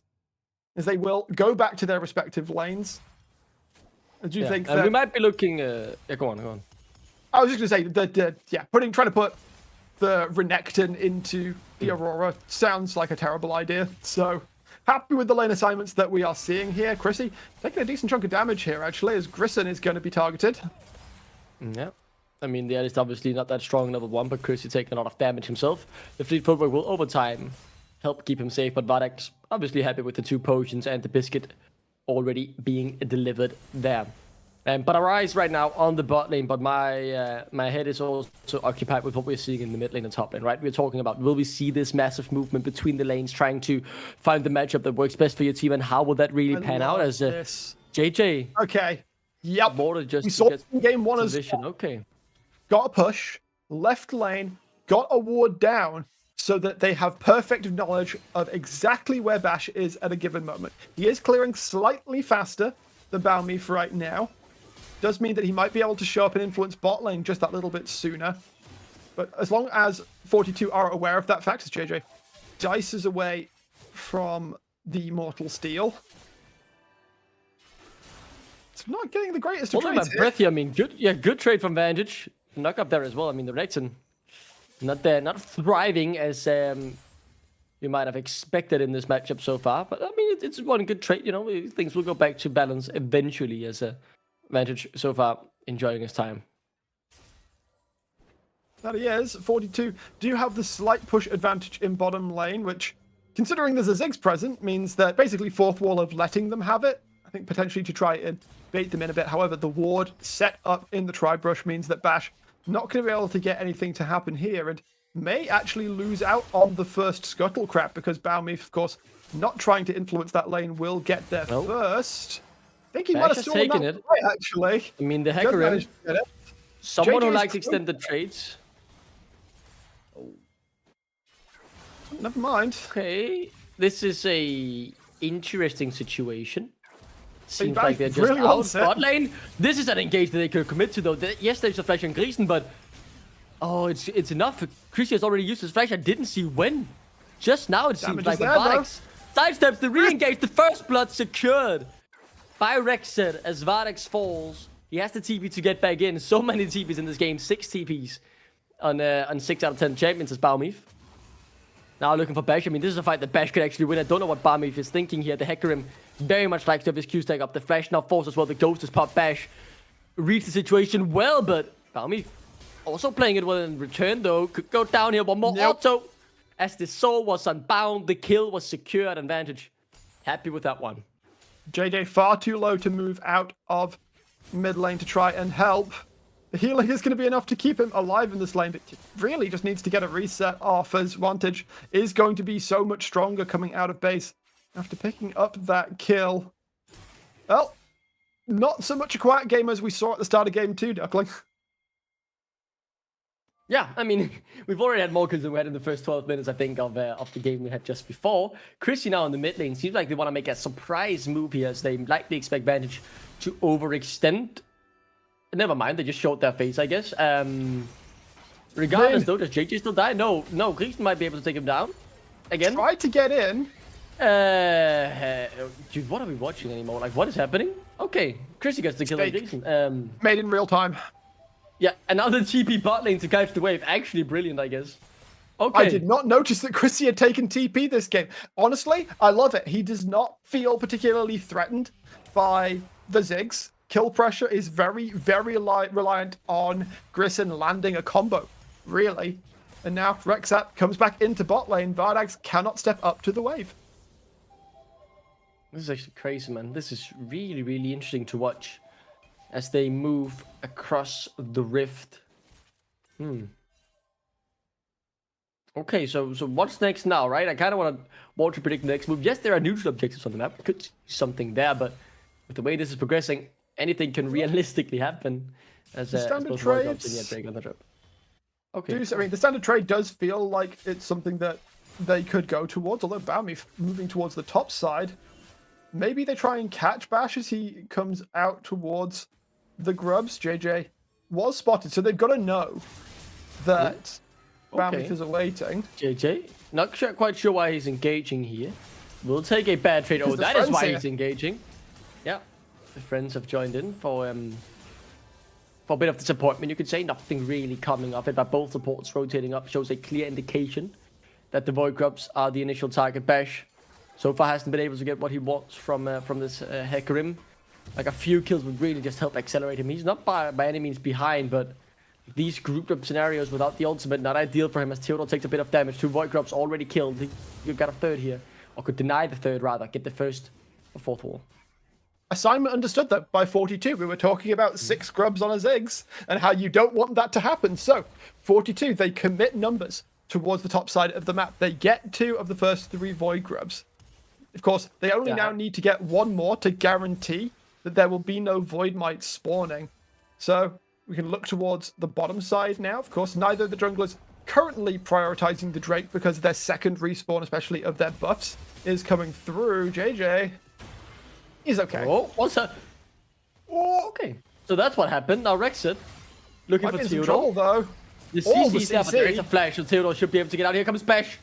He could have really dreamt of this situation because it's exactly what our Hecarim wants, just running around in circles, cutting through the HP bars and the kill should to be secured, misses. right? No, it doesn't. And now here's Balmeth. What is going on in this game, man? As he gets taken down by Theodore. A little too hard. That, yeah, little bit of I think misunderstood situation there from Balmeth. Too many fourth wall members towards the top side of the rift, and will end up going down as a result. Of course, another fight towards the top side means that Drake will continue to go untaken. Yeah, this must be the most unwanted and infernal Drake has felt. Yeah. Ooh. If that Q had hit, that would have likely been a kill on Theodore. Instead, though, the recall successfully coming through as Vituso continuing to scale up on this rise, just like he did in game number 2. It's been an active one around the block, you could say. A lot has happened for both sides. Very even game still, just 9 minutes in. Not much to separate these two teams. And harkening back to that top lane fight, actually, I wonder if there was a bit of a miscommunication from Vituso and Rexat, because Vituso ults out, and that's the moment that Rexat went in. And so we have the situation of it not being set up. Production is now informing us that there was a game in EMEA Masters where a Drake wasn't taken for 33 minutes. Even as a play-by-play caster, I have to simply say, how? Luckily, that won't happen here. If we look bot side, right, we see that it is actually okay, good. being taken right Sanity now. returns. So our producer just did a caster curve, right? I mean, okay, so that's the Drake. Now that's out of the world, I guess. Okay, continue onwards. Although this is 2 of the most valuable souls now off the table, because Infernal was the first, Mountain going to be the second Drake. So the only remaining really high value soul is going to be that Hex Tech. Not worrying too much about an Ocean's Bash. Yeah, Bash is dead here. Surely he should just be taken down, but the movement of the Hecarim is too hard to deal with. They can't lock him down, and they don't have the damage. Now in the extended fight, though, Balmeth is the one who's caught out, has the flash available. Lilting Lullaby, not quite there, though, still on cooldown after he died on the top side. The team disengage.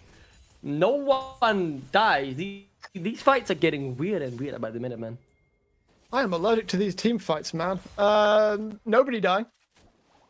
Despite everybody's best efforts to throw somebody into the furnace. Chrissy outstepping the satchel charge. He's taking a good chunk of damage, but there's no ultimate available, and now the numbers coming in. Bardex is in trouble. He's just dead, right? Surely the flash won't even be needed because he knew there were no way out. The 4th shot. How long can he hold? For quite a while. Yeah, the re-engage will come through, and there is the... He misses it! No! How do you miss Chrissy, that? no! He connected on all the other ones. And now Bash is here as well. I mean, Bash? Could he theoretically look for Chrissy? No. Oh, TP in as well. Vantage wants this, and Bardex is on his way back as well. Balmeth has to try and run for his life here to try and get out. There is potentially an escape, but no, not quite secured by Bash. As, dude, this game just keeps getting weird. Okay, so... again, love the step from Chrissy here. The satchel charge gets put down. He steps past it to get the damage forward. Grissom commits. He knows that, or believes that there aren't others present. And so Chrissy just goes, well, I know my support and jungler are right there. Vardax drops. The Unbreakable Will may last a long while, but not as long as a curtain call, it would seem. Ends up not landing. Crazy, this miss? Like, come on. Very impressive. It will go down all the same, and Bash is able to eventually set up for the death of Balmeth. But of course, that did also require the top lane teleport out. Oh, sorry, that's the teleport from Vardax to secure the kill. Which means that I was going to say that if it had been the Theodore teleport, of course, they would be giving up plates towards the top side, more gold towards Vituso, who of course has yet to really influence the game. Just got the rower, just chilling, waiting for his points of power. So, this is the 2nd, 3rd, and 4th Void Crop being secured from 4th wall. Will allow them to spawn a single Voidling. So, 42 succeeded in not giving 6 over, but they've still given 4, which is certainly going to help the pushing power of Vardax, who is finding himself in a bit of a top spot, being 0-2. The Jhin not as ludicrously fed this time around, but obviously there is more time to get that snowball rolling. You can't just dive that. No. Gotta wait a long while for the wave to come back in, though, and Griston will be there in time. So Vardags can breathe a sigh of relief. The pressure that 42 are applying towards him has not gone unnoticed. Okay. Again, like it feels like that could be happening something pretty much all the time as these players really pushing their limits. It's worth remembering, you think right? that, What's and then exactly... suddenly nothing really happens. Yeah, it's like you're holding your breath, like, ooh. And then, okay, in the end, we didn't fully commit to anything that led to meaningful changes in the game. But it's worth remembering, just zoom out, right? The big picture here, we're playing in the NLC Division 1 promotion tournament. If you lose this in the lower bracket, your run ends before it really starts as Virtuoso. And then when you want to get is Theodore, Denmark v Denmark up in the top lane. As I think Virtuoso might be dead. The minions are enough to get the kill, solo kill, the second one for Theodore in this series. Fantastically done. Yeah. Second kill picked up for this Aurora. It looked like Virtuoso had done what he needed to do, but yep. Sometimes those minions, they do a lot more damage than you might expect. And now, fourth wall, they have a good point of power. They can figure out exactly how they want to execute on these coming moments. Herald, of course, has already spawned. Chrissy getting jumped on. Yeah, Chrissy takes quite a bit of damage from this this bursty 6. And again, just to round out the point before, a loss here, you are eliminated. If you're watching on Monday, you're thinking, isn't there an upper bracket? Well, yes, but the upper bracket was only for the NLC Division 1 and the champions of NLC Division 2. So while Blue Whites were given the luxury of an extra life after losing in a best of 5 to Rich Gang, well, this luxury won't be handed over to teams like Fourth Wall and 42, who will have to battle their way through 3 rounds if they want to qualify. Speaking of battles, no TP on Theodore here. All 5 members of 42 can commit to this play. Rexat is looking for an angle for the Magnet Storm. Metal Storm. They don't need it. Storm, rather. They can just body them out. They can look to extend the fight as well. Oh, the remount here could be huge. He wants Vardags and will just take him. But the Fate Shield is turning this fight on its head. As now, it's Baumif in trouble. Chrissy next on the menu. Chrissy melted. They have completely flipped this. This went from good to horrible as they're still trying to make it happen. But Tuso, we're piecing out. He didn't want to participate in the fight. He's walking back into his own demise now. 42 is split and being ripped to shreds by this fourth wall, who are battling tooth and nail to stay in the series. The savior of game 2, for the most part, of fourth wall was this Aurora. It's looking like Theodore, also on this champion, might be the same. Looked for a majority of this fight. 42 are able to push in, are able to coordinate well, and they're able to pick up a good advantage. But as soon as Theodore joins the play... Oh! Never mind. Ignore that. The caster curses have been hitting hard today, man. Apparently, but Theodore still did so much work in that fight. Was able to pick up kills, was able to ensure that fourth wall stayed on a relatively even keel. And now... This game is They're doing okay for themselves. 42 still have that gold advantage. They will be able to pick up their second Drake, just due to the fact that right? I mean, in game number 1 and 2, we were at a point, right, in game 1 and 2, where the soul point was now starting to be contested at this point in the game. So, I mean, the Drake taking has been slower. The Herald, yet to be used, will come through shortly. Baumif, who's had a great series, is 1-4-1, looking a bit, I don't want to say lost on this Lilia, but certainly the one who's always... drawing the short end of the stick when 42 go for a play. We haven't seen the dominance from the Renekton, but we're now starting to see a bit of what a Renekton can offer. And I mean, we had so many question marks towards the draft. Answers have been given, and if there's anything I am able to summarize with my knowledge about League of Legends, well, it is that the Hecarim is in a state where he is very happy at this point. 3-0-2.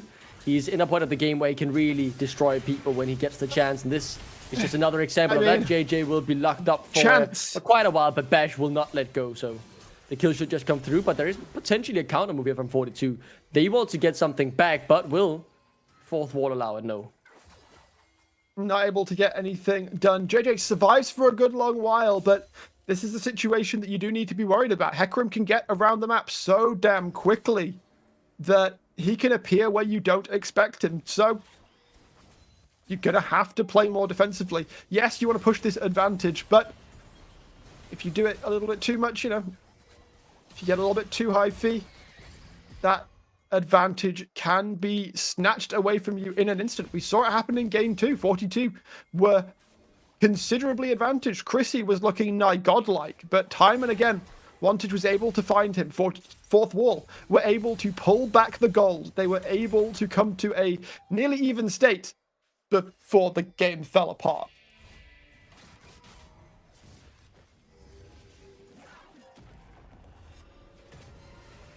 $80 minutes in here, Brackish. It is a lead for 42, but this game feels the closest out of any of them we've had so far, to be honest. Yeah, maybe game 1 felt like a bit like this as well, but I feel like this time Fourth Wall have all the tools they need to... I want to say close it out, but they are behind in goal, but they feel ahead. Like, I don't want to say the eye test, because I know that's probably not the most popular thing to say, but when I'm looking at this game, like if I'm not seeing the kills and the gold, I feel like it is Fourth Wall who are on top at the moment. But obviously the gold lead is so minimal now, right, that it doesn't actually matter right at this point. Like this few hundred gold doesn't have a sizable difference at all. Now let's see if JJ can outplay this. That can certainly lead to a difference in the game, outplaying situations. As the Herald gets summoned, the play is being made, the tower will be killed. Despite Varga's best attempts, I'm sure the autos will... Never mind, I take all that back. The tower is safe. I was going to say, did not think that was going to be enough, and it ends up not being. But that still means that the mid-tier 1 is very, very low on health. And well, Baron coming up in 40 seconds. This is very much a 42 composition that is going to struggle a little bit more with taking that objective down. Fardax eats a swirl seed. Chrissy, they're going to look for the engage. I mean, Gleason, though, needs to be a bit careful here as well. Very far forward. As in the top side, there's another battle going on. The mid lane turn, not long for this world. As the 6 gets down to work. Top side, did they lose that as well? No. Yes, they are losing it picture in picture. Yeah, Rexad's dying. Rexad. They're losing Chrissy as well. This is falling apart unless... I don't know. Chrissy can outplay this, and he can. He did not go down. What? How do you survive this dive, Chrissy? That feels a bit illegal. But regardless, he manages to get away with it. Bash outplaying the situation nicely. The smite not quite enough. They are tickling each other's range. And in the end, JJ survives. Chrissy gets the kill. And 42 Gaming stay alive in this game as he gets shut down by the Aurora, man. What is going on? I mean, the movements are good at least. Theodore continues to find value in this game. 4-1 and 3, doing a great job. Bash perhaps feeling himself a little bit too much, but look at this again. Balmeath is basically nothing here. His health does not matter in the slightest. Took all of the damage that was coming out from Vardags and Bash ends to drop. Of course, while this is happening, there is a fight happening top. Grissom with another great setup onto Chrissy, but the damage has already been committed, and he's able to basically play the angles perfectly. I do wonder if the curtain call was needed. Ends up just about working out for the side of 42. The smite damage. What is that? And the Mounting Dread is Kindred. I can't remember what the heck MW was called, actually, but it did not quite drain enough health to knock JJ down. Baron is now up. Drake up in 10 seconds. Would be soul point for 42. I mean, I want to keep my eyes on him, right? He's sitting on the flash and the engage potential on this rail. So instead, it's Jason should have been looking at. He found Chrissy, and they found exactly who they want. They locked down the CC for 2 or so. JJ again! I lied. Chrissy was not the one caught instead. Rexed is the one who pays for whoever was caught out. Curtain call, though, can certainly have an impact on this fight. Vardax is full HP, but he'll be taken quite low. As Gleason gets sniped out by Chrissy. This Jhin, near perfect. As the fight still continues, Chrissy has some damage, something to say in this fight. The sleep, the watch out, eat, but the damage just not quite there. The Drake now activated as slow, really annoying here. As solo lane is incoming though. Yeah, as you say, Tuso and Jay joining in, the kill being claimed, and the goal leads slightly in favor of 42. They get the soul point, dude. These fights are messy. They are back and forth, but this one, I think they went over to 42. That did. We need to see this one again. Chrissy, of course, not as huge as he was in game number 2. Yes, Tuso was the primary target here, I think. Of course, Wantage not able to find anybody. Grissom comes over the wall, finds Matuso. The flash does some work. He survives for a good amount of time, of course, thanks to the Seraphs as well. In fact, Rexat is the only one that goes down. And then Curtain Call gets opened up. I think Vardax just forgets to block the last one for Greason, and it means that this fight ends up being lost. Bash is able to get out, but what could have been a collapse onto Balmy and Chrissy is interrupted as Vatuso and JJ make their way back out onto the map. The route is found onto Theodore, and a shutdown that really could have done with not being given over. Yeah. So in the end, it was 42 who came out on top. Their goal lead is now slightly growing. The 2 item spikes have been hit pretty much. You know how I was saying Chrissy isn't. You're saying Chrissy isn't like this huge mega threat that you should be targeting. I take that back.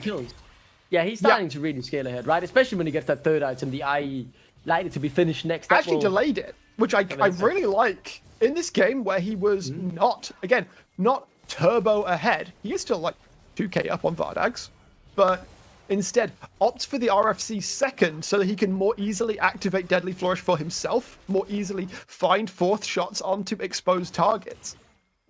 Instead, I he gives up a little bit of damage for it. Yeah, it's a smart bit of adaptation, right? It really shows the dimensions of these players, as he should be close to the Infinity. It should be finished in just a short moment. He's waiting in base. There it is. Big 3 item spike on the 42 AD carry. They're just that 1 step away from moving on to the 2nd round. Remember, you have to win this round, then you have to beat Blue Eyes, and then you have to beat Rich King in a best of 5 to qualify for the NLC Division 1.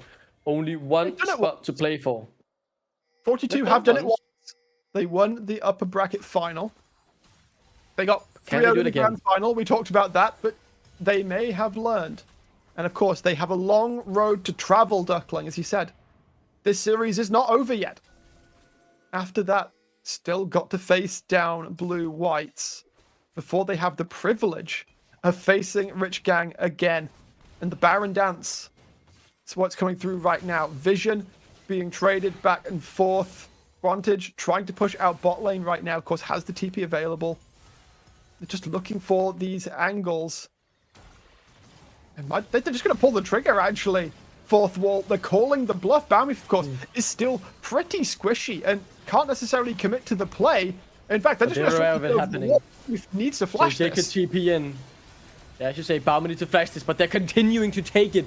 This could be the deciding fight, depending on the outcome. Vantage for Balmy. One big swing here would allow them. Yeah, Vantage just good damage. Balvin could get through the pit. The Baron is stopped in on the backline flank. It is Vardax being assassinated, but he finds JJ at the same time. This is such a split fight as Vatuso. Now the one in trouble. He's stopped and he's taken down. Only the bot lane of 42 remain, but for how much longer? Chrissy again! Looking at potentially a clean ace. Chrissy, the last man standing, will find one, but the Baron is in 4th wall side, and that is the main target that they will be able to claim. They're finally on a crucial team fight, and that is putting them back in the driver's seat. That it is. Vardax so low but manages to survive. Grissom is just going to limp out of the pit. But 4th wall, they have done what they needed to do off the back of Vantage on the Yone. Finding Balmy, the important target, keeping him out of the pit. They delay taking the Baron. They do not 50-50. They instead wait for 42 to be in an accessible location. At the end of the day, the curtain call really did not do much at all. Vantage will take some of that damage. Chrissy waited so long with that last shot that he wasn't doing damage in the play. Balmy drops. Theodore tries to find the backline again. Again, is able to find so much time as Chrissy barely survives once again, just using the lifesteal. Ooh. Jesus Christ, man. Chris, you're really playing this Jhin on the edge. This game, man. Back and forth. We've seen 4th wall in the driver's seat. 20 seconds, though. This is a big, big shift, right? They are now with the Baron. They have that to try and continue to grow this goal lead that they have acquired. But one big mistake, one massive blunder, especially now Soul is up, potentially for 42. Will they contest it? Will they let it go? No. Seems like the answer is that 4th wall do what they want on the map. Yeah, Balmy just decides, we don't need to worry about this one, and I agree. They've got plenty of time. Their scaling is good. They do not need the game to end in the next 5 minutes. So a single Hextech Drake being picked up, while decently powerful, I'm not all that worried. I mean, he's unknown. JJ I mean, surely he could surprise someone here, right? Back is the target they want. That's the jungler. If they were able to get him, Chrissy now in trouble. They'll knock right back into the waiting hands of all the engagement damage that fourth wall have. The bomb is thrown, the hammer, and Gauntlet goes down as well. This is exactly what fourth wall want. Finally, they are playing to their own win condition. They are not making any sloppy mistakes. Their backs against the wall, but they've pushed back, given themselves some breathing room, and they're pushing towards their first victory of the series. At the start of the game, we said that we needed Bash to do more. Look at this Hecarim duckling. He has done more and then some. The base is broken open. Bot inhibitor has fallen. Fourth wall do not want this game to go on much longer. Virtuoso has to make his last stand here. Rex set up in just a few seconds, but look at how these turrets are falling. Balmif happy to still just be alive as Virtuoso catches the wave. The game not over. Can they get any kills on their way out? Gleason, no flash killed, shouldn't be able to make this work. Instead, he looks for the kill. He wants more. He's unable to claim it, however. As the Drake, the pings comes towards it. Can they take this before 42 gaming get here, though? Like, they are sprinting down. Balmif there as well. Oh, they are gonna get it. They are gonna get it, but will they be stopped in the meantime? Can they get out to safety? Rexat is chasing so hard. Oh, they can't get it. I think he's out. Rexat now maybe in a bit of trouble, to be honest. Yeah, Chrissy is here. Rexat over eager and back. Dude, this game, he dies? Okay. Dude, this game is getting weirder by the minute. A little much there, Rexat. A little bit of anything, but okay. I can't disagree with you. Yeah. No, but I like his thought. I think genuinely, I don't want to say Rexat is to blame there. I would have loved to see Balmif and Chrissy take it, but there was a clear... they weren't on the same page, right? I think Balmif and Chrissy was saying, it's okay, we've got what we can, we've survived the game. Have I disconnected again? No, you're still... Ah, okay, good. But connecting in the communication. Oh, in that sense, I was scared of it was my internet. You know, don't say disconnect at this point, man. I am shitting bricks over how bad my internet is and how often it does disconnect with Tuso. Might just disconnect from the Rift. He absolutely destroyed. Now, but the point is, right, there was a disconnect between them in terms of how they wanted to play that. Rex had wanted more, the others didn't. Now Virtuoso gets caught out. I think we might have a series on our hand unless 42, they pull out a miracle.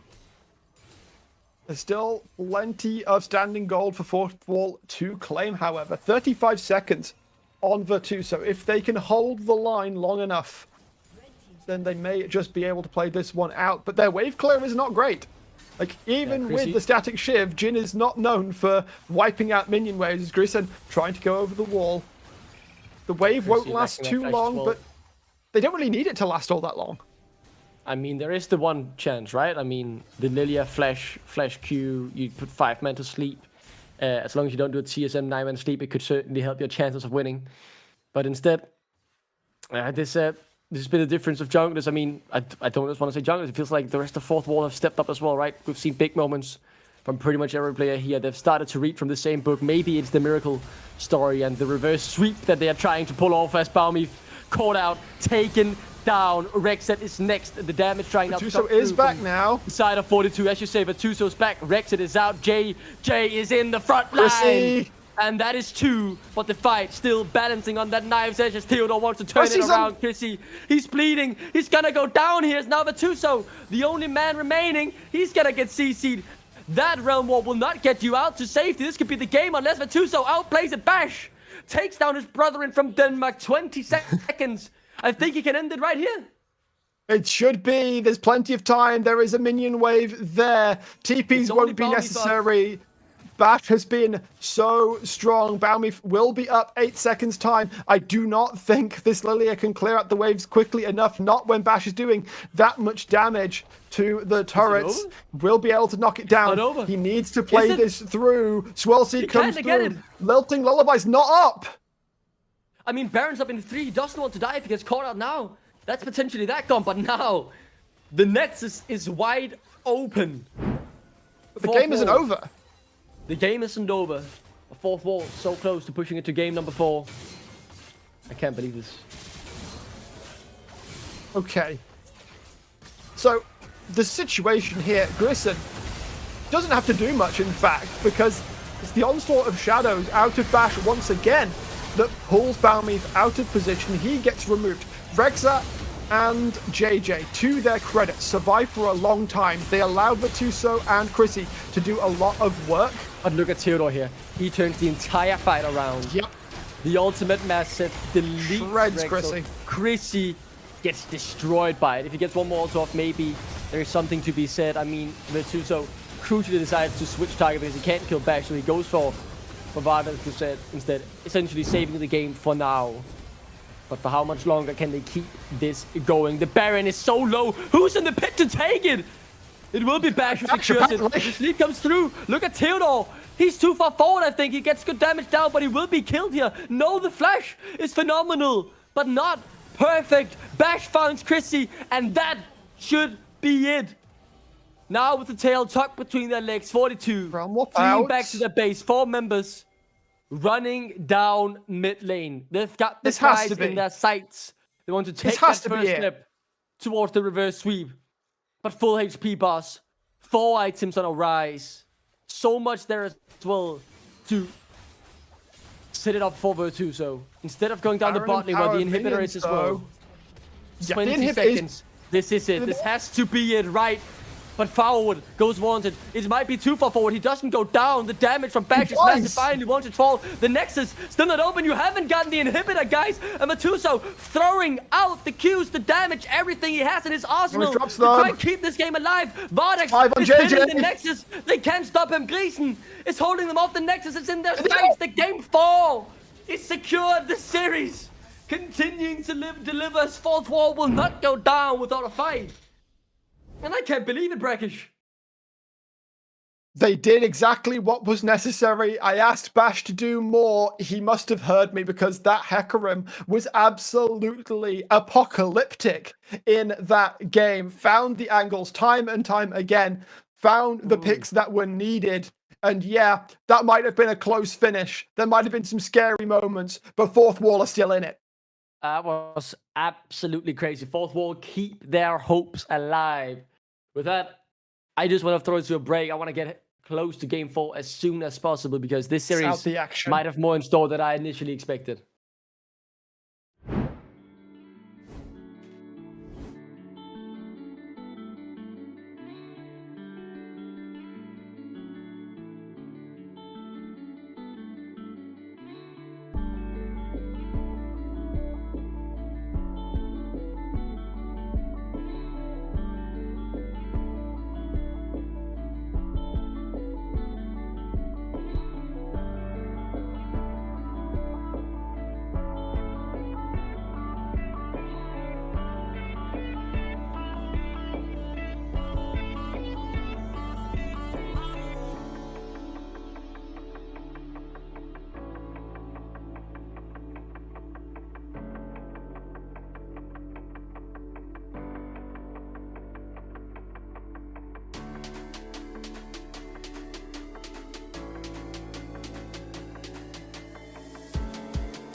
Welcome back, ladies and gentlemen. As I thought, we might have been done by now, right? It was 2-0, 42 in the driver's seat. They were having a decent game number 3 as well, but Fourth Wall refuses to give up. They fight tooth and nail. It wasn't pretty, it wasn't convincing, but they got the W on the board. They are back in it, and momentum slightly swinging back in towards their favor, as it is still do or die for them, as their year could still end with one more loss. But yeah, I mean, the series is starting to deliver, Brackish. What are we expecting here, game number 4? So, Aurora's got to go or get picked by 42. They are back on blue side this game, so they could potentially first pick it even. I don't know if I like it all that much, but in those last 2 games, she alone has made it difficult for Chrissy on the Jhin to play out fights the way he wants it to.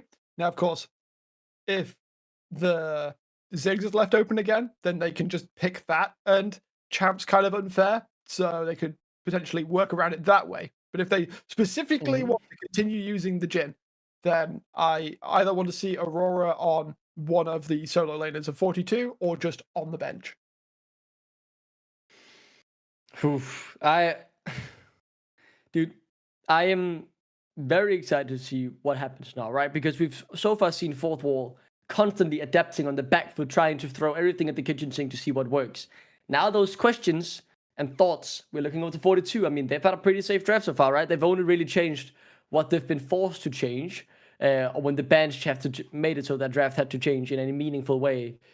And I'm excited. I mean, how much new will they bring? Will Chrissy go away from the Jhin? That's been good on the Jhin, but are there more impactful AD carries out there? Will Vardax be playing the 6 again? I mean, you told me none of these AD carries have played 6 before we sat here today. Now both have had it in the repertoire, both winning on it. Will this be thrown back on the ban? They had some weeks off with plenty of time to pick it up. I mean, if I can play Ziggs, then most people can.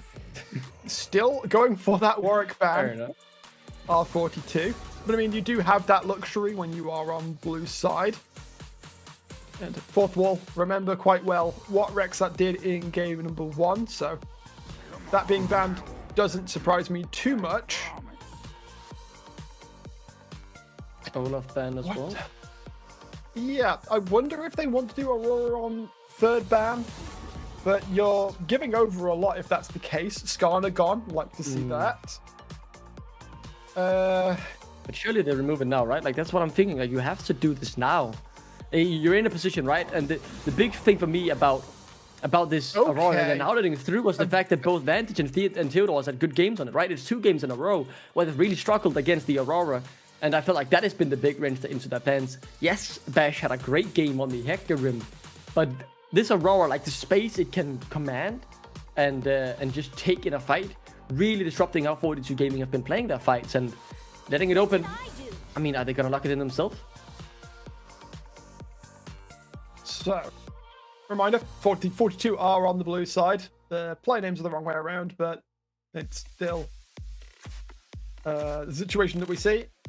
I don't know if I like Aurora B1. It could be that this is, of course, the match-deciding champion, and that bumps her up in priority enough that 42 do want to lock her in. I would target JJ primarily for this. Doesn't strike me as something Virtuoso would really like to play. But, of course, again, if the situation is right for it, then maybe they can do that. That does leave the Ziggs open, which we saw. Vardax had a pretty good game on it last time around. Red side, of course, struggling to access grubs a little bit can be potentially tough. Instead, just going to take away the Lilia. Now, of course, Bowmeave didn't have the best time of it last time, but that was because Bash was, I mean, pretty monstrous on that Hecarim, which can't be picked because, well, that it ain't there. Okay. So, let's see, the Misfortune locked in as well. So Vardax gets back to that they played in game 1 and 2. That means the 6 is still open. Do Chris you want to take that? Then the problem is you're sitting with 2 AD carries. Then you need to go an AD mid lane, right? For JJ, and obviously that's a possibility. But I mean, draft. Go on. So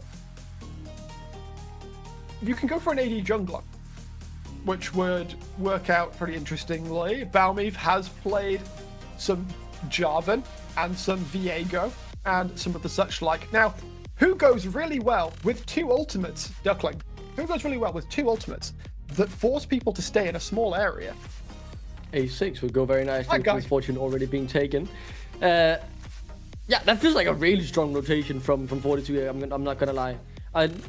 Not that I'm against the Lily and the Misfortune, but none of those champions have had a big impact this series. Do like the Yone. I think Vantage has had some good games on it. Now into the ban phase though, with top laners not being picked, I'm excited to see if anything will happen there. The Camille has been thrown on the ban pool by 42 every single game this series. They don't want the Tuso to get anywhere near that. Like, remember, the names are moved around. It's very confusing looking at this in terms of, seeing the names. But I'm trying my hardest to remember exactly what side they're on as well. But yeah, Vetuso has had a ban against him all games in this series. Okay, so identifying that the Tristana could go into the mid lane for JJ, they will take that one away. I still am of the opinion that you want to prioritize the Aurora into the mid lane here, but of course, Vetuso will have to give up this flex at some point because of being blue side. Ban-wise, supports have yet to be heavily targeted. Of course, Rexat's Pike got taken off the board, but we still got Rel, we've still got Leona, we've still got Alistair as potential pickups, and of course, Fourth Wall might want to say that they're not a fan of one of those also. We did see, of course, Rexat play the Rakan, which could go quite nicely. Instead, we're going to take the Xayah away. I mean, JJ did good on it game 1. Yeah, I mean, JJ did, but is it really that high prepared? It's like you're letting the Camille go through. I mean, you're probably assuming that it will be Vetuso who's playing the Aurora, which is a decent estimate, but there is still that flexibility that now he could get his Camille that I'm assuming is his main because it has been banned every single game against him. Instead, though, 42 Light is looking to continue to trim up the support pool here. The Nautilus next up on the menu, so they've cut out some engage supports that work well with the Misfortune. I mean, Leona is still an option if you want it, right? That's also something I've seen in the YouTube combos. Yeah, I mean, it can just be the Leona Alistair trade, and both supports are going to be relatively happy with what they've got. Of course, whoever gets the Alistair is going to inevitably lose out early on, so makes sense that Fourth Wall would want to prioritize the Leona. Question is now, Rexat, so, does he want? I mean, Cassandra, blind and gives the priority of the bot lane matchup, because if we now see a Leona, then Braum is still up and available. Has a very good time into the Leona. Makes it quite difficult for Ziggs to land his consistent poke. Unbreakable will absorb. I think Braum might just be perfect here for Rexat, right? I mean, good against the Misfortune as well. Adds so much and just taking it away. I mean, they did. I love Vetuso, Garen. Oh yeah, this is one of those little things stuck off to the side, waiting for the correct moment. Vetuso will now pull the trigger. So, as I surmised, JJ will take the Aurora into the mid lane. Should have a fine time into Wantage as long as he doesn't get caught by Immortal Steel too many. But now, yeah, this choice needs to be made. Braum would make a lot of sense. Leona would also be fine. I feel like the Fourth Wall response should just be Braum here, unless they really want to pick some kind of enchanter beat. Like, there's no point in picking an enchanter when you've got an MF.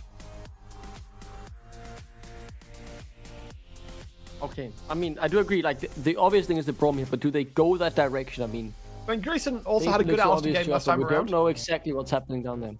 Yeah, that's a good point as well. The Alistair did look good there. Surely not, right? That's bad. They've locked it in. In a potential elimination game, if Football loses, their year is over. And while the Braum was an obvious opportunity, but this is Greason's Braum. Okay. Bard, rather. I said Braum. Yeah. Greason, when it matters the most, may just be able to find a tempered fate to keep Fourth Wall's fate in their own hands. Okay. Disrupting these team fights could be immense. Disrupting 42 from taking towers with the tempered fate could be huge. That is a last pick. That is a last pick of all time, and I am a big fan of it. And in this kind of game as well, where the Braum is just the obvious choice, you've mentioned all the good things about the Braum in this matchup, right? Like how it would really be beneficial, and instead, they go a completely different direction with the Bard in an elimination game, not just to end your split or end your week or whatever. It's this to end your year. We're only in September, buddy. There won't be any more competitive play from these five guys until the next year if they decide to stick together. Obviously, the Aurora Cup is coming up, but there's no guarantee either they'll be participating in that. Fourth Wall.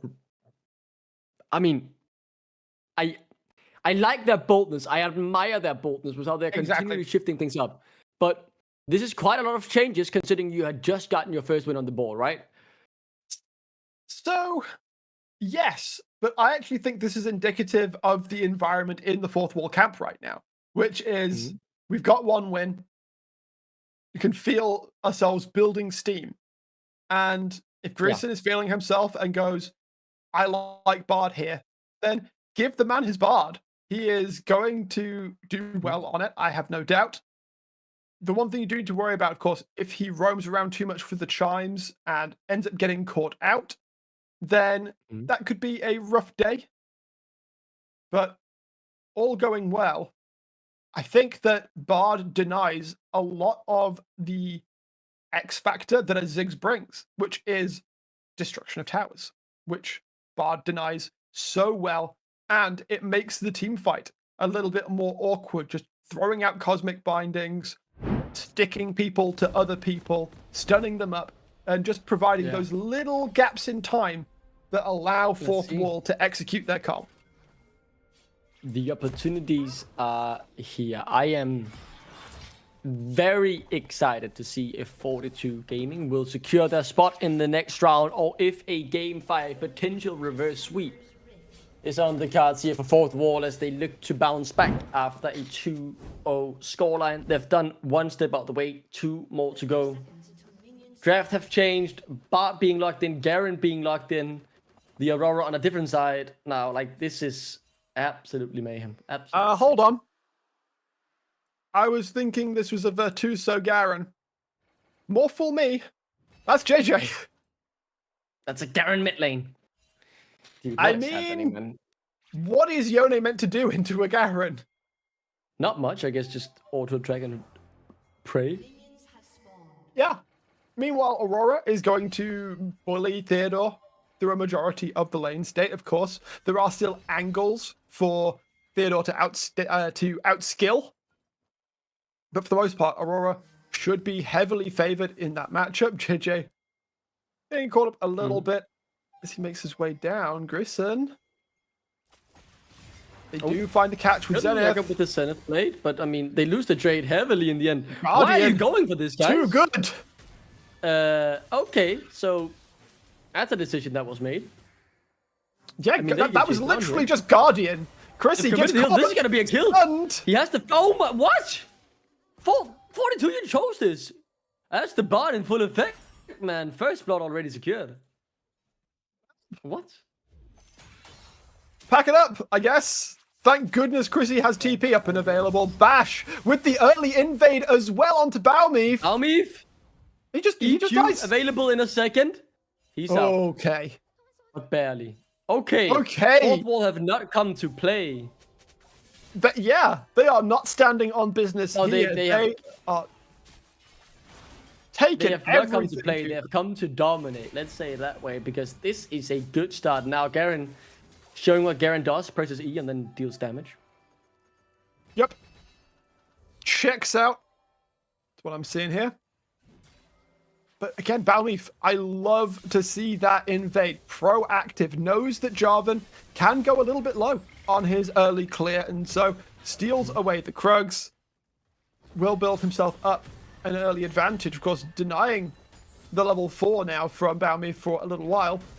Of course, Jarvan doesn't necessarily need level 4 all that much. If he can make his way into a lane at level 3, it will still be plenty enough as long as he can land the flag and drag. Right now, though, we're calming down. I'm just looking like trying.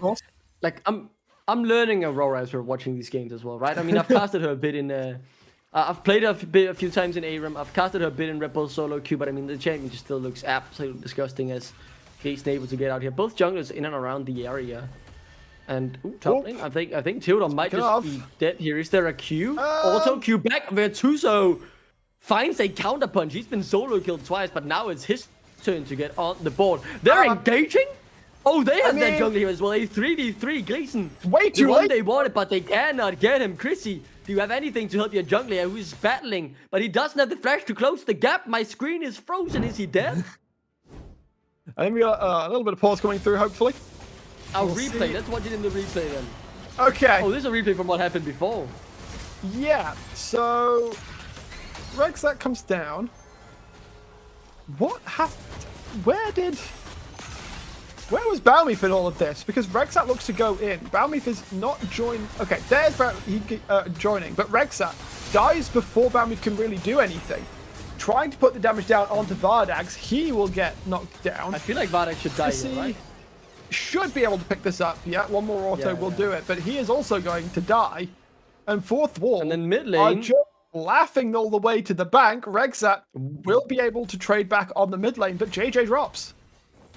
Dude, what is happening in this game, man? This is absolute chaos. Guys, it's a do or die game. Why are you playing this aggressive?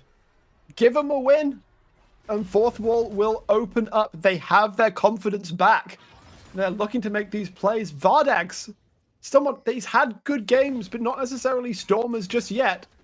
This time he's been set up for success. He is 3-1. Oh, Balmif. Already well on the way towards a first item. Balmif is going to have to step away as Grayson will bully him off of his Gromp. And like, dude, what are we even watching anymore? This is crazy. He's still going though. Balmif is going to get bullied away from his wolves as well. Will be able to smite it away. Should be safe here, right? I mean, JJ's not sick as well, but he's not 6. He can't threaten. I know someone who's 6 though. That's Vetuso. He's on his way down here, by the way. Yeah. Can they catch them? I mean, Rexat is rotating up as well. Balmif is slow, but he's going in regardless. He knows exactly what he wants. His kills on his top laner, but he sacrificed his own life for the cause to give Vetuso another kill, another resets. Great moves from Rexat, chance of this being a very, very dangerous Aurora. Balmif sacrificing himself for 2 kills. That's worth it. As both Bash and Gleason die. This game, man. I mean, fair play to fourth wall. This is absolutely crazy. Vetuso? Is he in trouble here? Theodore wants this. Is the W available for Vetuso? Otherwise, Vetuso could be in a whole heap of trouble. No flash available. And Theodore has his another solo on the cards for the Cassante doing Cassante things. Able to get out as well. I mean, when you walk in towards a Cassante that's got Q3 up and available, I'm afraid you are kind of just asking for it at that point. You had no ultimate after picking up those kills. You now have no TP to get back. Mercifully, the wave state is in your favor. You're not going to lose minions to the tower. You are losing a lot of minions to your own wave that is heavily shoving in.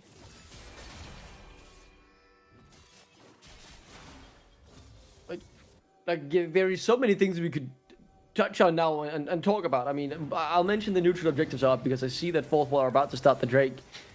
But, I mean, the amount of stuff we could break down for what just happened in the past 4 minutes is insane. This will be a fourth wall rotation, though, to get a Drake. Where's the counter move now here from 42 Gaming is the question, right? They should be looking for the Void Drops, and it seems like Balmif has turned his attention to them now. He has, but the movement from the rest of fourth wall could have shut that one down. Instead, they will just head back towards the bottom side of the rift. Grissom is out and about. Bash is a long way away, and so this should be a somewhat elongated trade over. I don't know if Balmif gets 6 off of taking these down. Vetuso will move across to help Dreesen. Does need to respect. Rexat needs to be careful. They only get 2, and with Bash being level 6, they're the ones who are pushing up. Balmif should be close to level 6, right? Surely this blue buff will be enough. Yeah. He needs level 6 before he can really be useful if he's going to show up in a fight at the same time as Bash. And so, we'll have to just sit and wait. Vetuso having to do the same as Theodore, trying to grab, trying to find an angle. Reads it nicely. I mean, Theodore does good damage. Vetuso does decent damage in return. Obviously, the strongest member on this 42 roster. Q's accidentally in the wrong way, but that happens as Theodore now pushing in underneath the turret. Let's see how this plays out. Certainly something that I'll keep my eyes on. The pullback is available. The ultimate is thrown down. Theodore is in trouble. Balmif is there. That should be the kill secured. Bash could be on his way, but it's a bit too far away to really make anything happen. Yeah, try as you might, Theodore, but surely I refuse to believe you have enough damage for that. No! That was way too close. Would have been illegal for that kill to come through, but I did get baited. Jesus Christ, man. Kazanse doing Kazanse things. Yeah, once he goes all out, you have to be scared no matter how low health this champion is. Will drop eventually, but a lot had to be committed to get it. JJ, also right now, not having the best of times. In fact, it's like a lot of places for 42, not having the best time right now. They're a K down a Drake. They weren't able to fully pick up the first set of grubs, which of course means that the double might that Chrissy could have potentially picked up at one point, now not going to happen. And fourth wall, they do feel like they have been revivified. They have come back with their confidence intact. They are looking to make the plays aggressively. They are looking to not allow 42 to just do things on their own terms. Dude, I'm still trying to comprehend exactly everything that's gone down, and I feel like there could be more happening. Because as JJ steps up, nothing comes of it in the end. Not too long, I believe. I think maybe a bit more than a minute to the Void Drops are again. Quite a while on the Drake, however. As first item has come through from Vardex. I just want to try and regroup my thoughts here, see where people are in terms of where does the strengths lie, right? Very clearly, Virtuoso is very happy with how this game is progressing. Chrissy, not so much as... I think he should have just flashed it early on. Good flash, though, to get out in the beginning. Do still be a W available? No. Trying to get out, but unable to. Didn't even throw down the bomb in the end, and that's where that play ends. Oh, why no flash, my boy? Right? One more auto? No. No way. Just about. Yeah, just about gets it down. I feel like Chrissy held on to his flash far too long. Just avoid the Tempered Fate. But all the assignment read, and sadly he read it a little bit too late. JJ still doing okay. Obviously a little bit behind. Vantage, of course, was already able to pick up one kill. Dude, I am just... like, I feel like more should have happened in the mid. I feel like we're looking here a lot, right, Brackish? But yeah, not much is coming of it. So, good. We've just regrouped on the items. There's Void Grub spawning in less than a minute. But I want to ask you this question, right? Because a lot of people, we have a Fed member here, we have something. Like, who's most satisfied with how this game is progressing? Yes, fourth will have a small lead, but, like, is it big enough? Are they outscaling? How's the current image from you here? Like, who's on the top of the world right now? So, never mind, you can't talk. There are more kills. Like, Jesus Christ, we get right back into the action.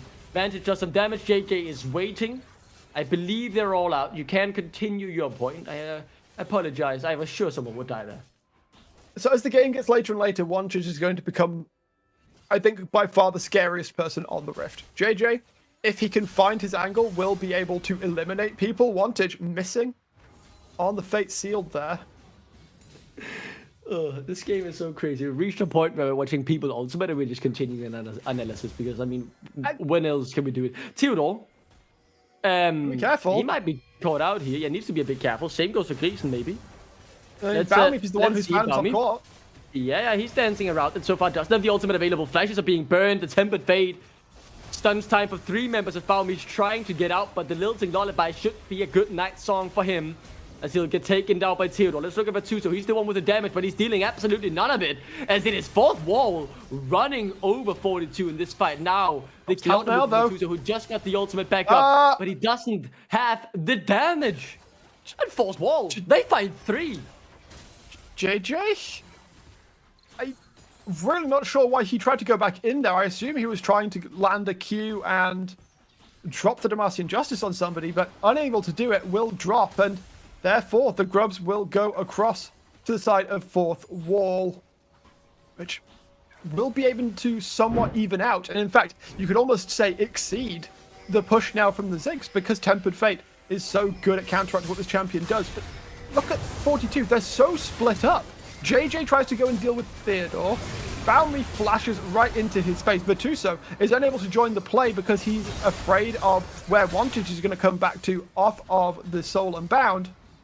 Speaking of Vantage, Christ, man, like we can barely taken advantage of without someone dying. And this is crazy. I felt, to me, the big surprise that was Virtuoso was untouched for the whole fight. Yes, his ultimate was in cooldown in the beginning, but like he was really struggling to do any damage. Exactly, he was 5-1, and he didn't do any damage. He was, you know, dishing out everything he could. There just simply wasn't enough of it, and that was the big surprise to me there. As now that Drake is on the Rift, 42 do not want to give up to Drake scaling early on, but Bash looks like he wants to contest. Bullet time is available on a pretty strong Misfortune, so maybe, just maybe, they go for the fight. Tempered Fate available as well. Baumif now alone in the pit. Bash could come in here as well. They could just walk in and make it a pure 50-50. If Baumif is even alive for that, the steal comes through. Another good moment in the fourth wall. Yeah, we are seeing exactly why Greason picked the Bard in this game. Lockups for days. Drakes become harder to take. Towers become that much more difficult to siege. He is 1-1-7 right now. That looks unimpressive, but the effect he has been having on this game has been extremely tangible for the side of Fourth Wall. It is a good part of the reason that they're nearly 3k up now at 14.5 minutes. That 30k goal lead has been growing in the past few minutes. And the big thing for them, right, is it's across the board they're ahead, really, when you look at it. Very far ahead in the jungle. In the bot lane as well, 4-1 on Vardex. Yeah. He's quietly building up a storm. Theodore very much in the game, despite having been solo killed multiple times. Now getting the first turret gold as well. I mean, they're just genuinely strong across the board, while yes, Virtuoso has 5 kills. But if we look at the gold, I don't think he's that much ahead, even individually, with the turret going down. Like, look, he can barely cut through the magic with his shield. But no trouble from Bash and the rest of Fourth Wall to cut through Barmy for Tuso. Now so running from this situation. Fourth Wall are in control, but 42 might want to try and counter punch here. Lilting Lullaby coming through on Chrissy. Vardex, where's the bullet time? Right on top of the sleeping and now dead 6. Here comes Virtuoso. But what can he really do? JJ is spinning, but he's not winning. This is Fourth Wall. They are cruising towards this victory. Baumif is just kind of nothing in this game. The early invades made it hard for him to keep up in CS, which meant he's fallen behind in levels. Sure, he's got a Sundered Sky. Guess what that does? No good. If you're not able to auto-attack in these fights, the healing is not coming through. It is not enough for him to be any kind of relevant. And Bash, this time, showing up again on the Lilia as Fourth Wall march their way towards the Silver Scrapes. Yeah, you can hear it quietly in the background because I am starting to really struggle to see what 42 want to put together this game to really put up a fight. Fourth Wall seem coordinated. I mentioned it in game number 3, but maybe they've started to read the same book from the Fairy Tale comeback, and you know, chapter 1 complete. They're on chapter 2 at the moment. If it's a short story or a full-on novel, only time will tell. But this game very much in their favor. What's next for them now? Well, Baron is up in 3 minutes. Drake is up in 2. And they're on Soul Point. Remember the steal we just saw a few minutes ago. And, I mean, the resounding question I'm asking is, what can 42 do about it? And I can't look at anyone and say, this is the guy who has to carry them. I mean, Virtuoso, he's fed, but he doesn't have the damage. JJ certainly doesn't. Chrissy doesn't have the damage either. Like, where should the comeback come from? Virtuoso. It is Virtuoso. But the problem is, he needs to be playing this champion differently. Look at game 2, look at game 3, at how Wantage and Theodore played these fights. They were looking for flanks. They were looking to find vulnerable carries off towards the side. JJ looking to go forward, but look at all of the Fourth Wall members that are here. Yeah, the Fourth Wall members have read this play. And now JJ is the one who will get moved on towards. Theodore still pushing in the top side while this is happening, by the way. This could be a brilliant situation whenever as they lock in the carries, but none of them die. Greason should be dying to the burn here. No, he's out as well. How does no one from Fourth Wall die as Bash drives to safety? They used Shelly again, by the way. Virtuoso getting caught. He's in trouble. He's in trouble. I think he could die here. But Theodore could follow. Theodore could follow. He connects it. Should get the solo kill. Where is it? Oh, he's failing it. He can't get it auto off. What? And now Virtuoso still alive. Rexed. There is full. I mean, Rexed can't get the kill. He's got the shields. He's got the heals and advantage. 2 for 4. This game is turning back into pure chaos. Chrissy on his way towards top side. Bash could look to get up there as well, but I assume they will just let Theodore die unless he gets to the safety of this turret. A very, very tanky Cassante, especially with the magic resist shield. Do they want to try and turn this on Chrissy? He doesn't have a lot of mana. Absolutely they could certainly look for it. Metuso is on his way up here, dodges. but this 6 is in trouble. Massive trouble now. Good little sidestep. He's got But good they can't kill sidesteps. Theodore. Just kill Theodore, guys. Ignite him. Do something about him. Here comes the only Fed member of 42 to do something. And Bash now running. Fold. The Ignite ticking. The bomb connects. And that's another kill. Game still alive, dude. What is going on? This is chaotic. And yeah, that is the word for the entire series as far as I'm concerned. Theodore, I love the play here. He spots that Metuso is coming in.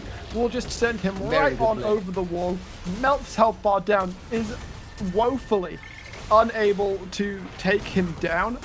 Metuso nearly gets killed trying to take down the ward of all things. Will just barely be able to survive.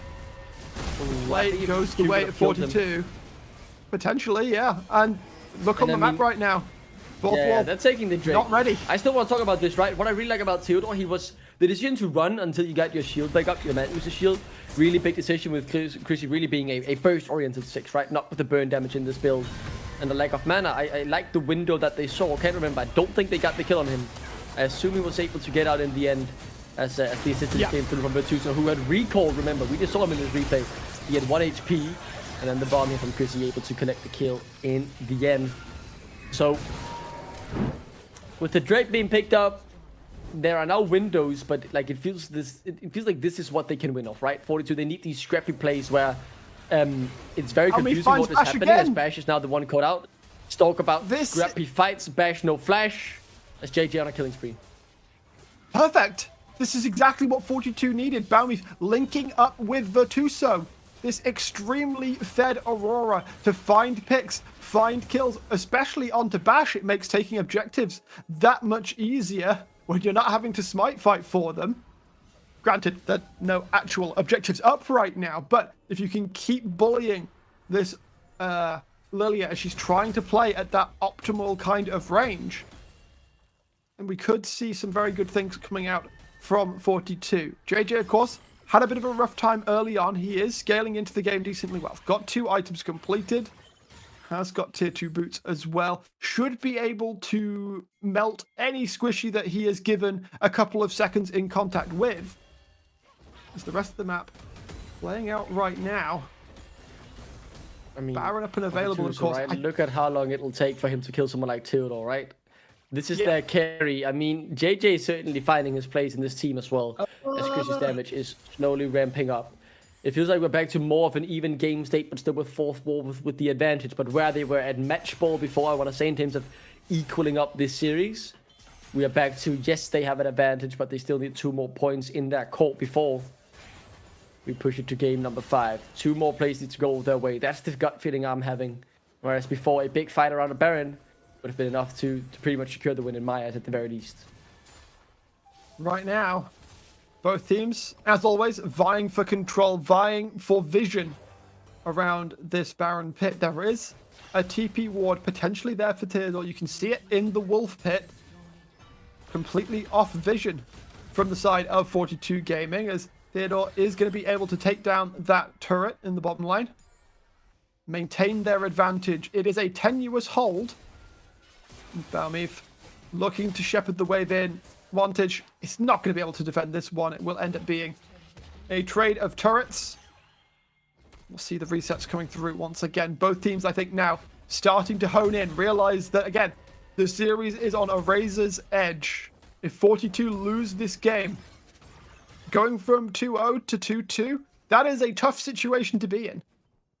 Fourth wall. Yeah, the momentum certainly would have swung, right? I mean, at this point, it feels like that swing has already happened, but 42 are realizing that they can fight back despite what they're happening. JJ really overcommits for a war, but he's scaring, so he'll do what Garen does best, just running away and regrouping. Foolish me. Baron is really the big play, right? 1.3 minutes until the Drake. That's sole point for fourth wall. Second one for 42. If this game really ends up going long, like 4 Infernal Drakes could really be massive. If that's something 42 start looking to prioritize as this game does get extended. They're still looking for the pick. And might catch Rexat here. Will anyone check this? Fnatic Deathwish. They are being so careful. And I fully respect it as 5 members of fourth wall were sitting and awaiting. The Metuso. Let's get a little bit of damage down, but not going to drop Still looking for the angle. Double. They've got both carries. They've got both carries. Can they lock them up in the end? Vetuso survives for now, but Chrissy will not have the same luxury as he gets taken down by the Fate Shield. Grayson, man, the last pick Bard really showing through. Vetuso throws on his ultimate for some reason, and this might be the window. TP in from Vantage. And this is the Baron that is in their sights. Baumid's, his smite is back off cooldown. Do they go for the flip? Do they go for a play? What's the move here? 42, decision making has to be on point. It's got to be Baumid goes in at the right moment, but Theodore's got the all-out waiting. They can't see the HP. He has to flash in, but they don't know how low it is. Can they get vision of it? Oh, JJ's getting vision of it, so he needs to go in now. You flash forward. He gets it. He steals it. Baumid, when it matters most, can they now get the fight as well? JJ will not be fortunate enough to get out with the Baron, but they have kept 3 of them alive. TP coming in. But a fourth wall done with the fight. I'm not sure yet. Baumid's still alive. He's feeling good after that Baron and he's heading for the kills. Forces the flash out of Vantage.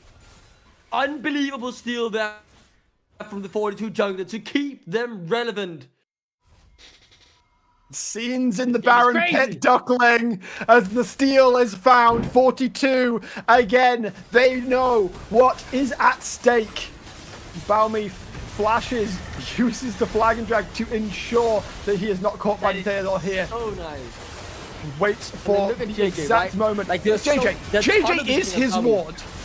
Yeah, exactly. JJ is the literally ward. the ward there. Flashing. Brilliant ultimate. They almost get back, but a gut stun just keeps him alive. And I do believe he managed to get out as well, as JJ is then the only victim. As Theodore gets killed on the other side by Vetuso, who's now starting to deal some damage. Fourth wall. Game was in their court. Felt like we would go to match point. But as the goal is now equal, we're back to even footing. The scaling is starting to come through. I have a feeling that as Vetuso completes his magic penetration, he's really going to start to hurt.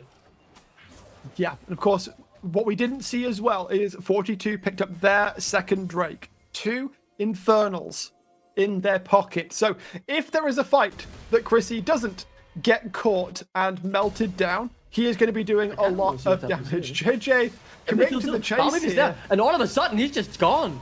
The Chrissy ultimates, the Mega Inferno Bomb, not even needed. Another look for the pick though, Vetuso. And Rex at the target. Vetuso W and ults to get out. Grayson has been showing up massively on this part, forcing an ultimate there. But now we see the 6. We know exactly what it can do with the Baron buff. And a few Void Grubs in its back pocket as well. These turrets, not long for this world. This one's sure to fall as well. Base, broken, open, series in that site. Advancement. The goal for 42. Could have been a clean sweep, but it will take one more game. Unless fourth wall. Now they have to punch back. This has really been a series where it's punch for punch, blow for blow. A team constantly serving the ball and the driver's seat back and forth to each other. Not one team content with leading all the way through, as this game was fourth walls to lose. This series has been a UFC bout, pretty much, Duckling. It is punches trade back and forth, grapples, people being thrown to the ground, jostling for position eternally. No one has been able to force the submission or get the ref to step in. They have been fighting, swinging back and forth, trading for trade. And we're still so close in the gold in game 4. Fourth wall, they had a big advantage. 42 have done a fantastic job of coming back. Baumid especially kudos. He was so far in the hole, but he is still finding his angles to be useful. He steals the Baron to keep them in the game. We've got 3 minutes, less than, until the big objectives are back onto the map, and the series may well be decided, Duckling. And remember what's at stake, right? Sitting in game 4 of the lower bracket, one of these teams will get the chance to continue their run and their dreams of getting into NLC Division 1. Fourth Wall have spent a whole year as an organization rebuilding from their relegation, from that exact division, to try and be in this moment, to get one step closer to their ultimate goal. But 42 continually aiming and improving step by step, finalist of the NLC Division 2. No one can deny that they deserve to be in this situation. Fourth Wall have fought back before from an 0-2 scoreline. Go again. They way to lead this Might game. be in some trouble. Can survive for quite a while, but there's no one there to help him. I think he's just dead.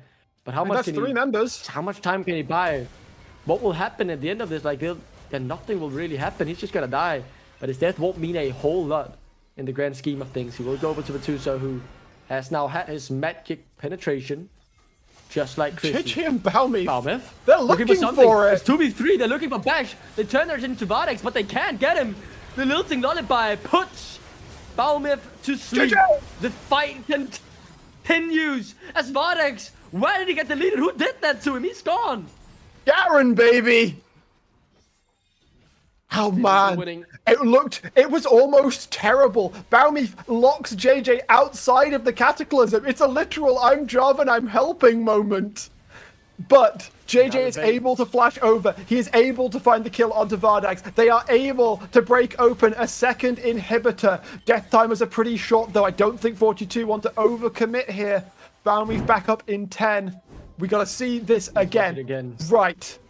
For one, so Balmy and JJ are absolute mad lads here. As their team is getting the kill onto Teodor bot lane, they are still looking for angles in mid. They should know that they are numbers disadvantaged, but JJ gets the slow onto Bash. Balmy decides it's time to go. It does get the knockup, okay? As the TP is now coming through, locks JJ outside of the Cataclysm and dies for his sins. Down comes the Mega Inferno bomb. JJ sees Vardax's low, flashes for the Demacian Justice for the kill. With the rest of 42 closing in, they take it down. They're looking for another play wantage. One fight to send Fourth Wall out of this tournament, end their year, and 42 Gaming can take one more step up the ladder.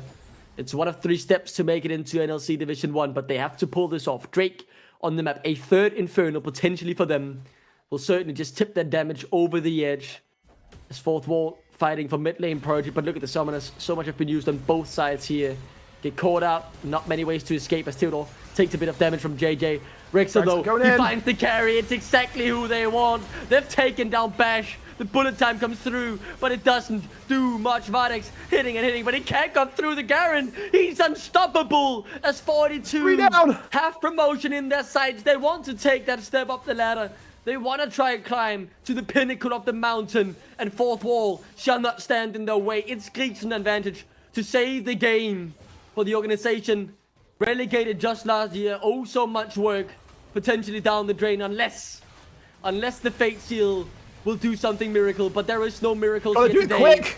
They've got to do it now! Won't happen. Vantage, what can you do? The answer is not much as JJ will fall, but the Nexus is in 42 sights. The step up the ladder, one step closer to Division 1, as in a 3-1 scoreline. 42 advanced to face down Blue Whites next time in the ladder.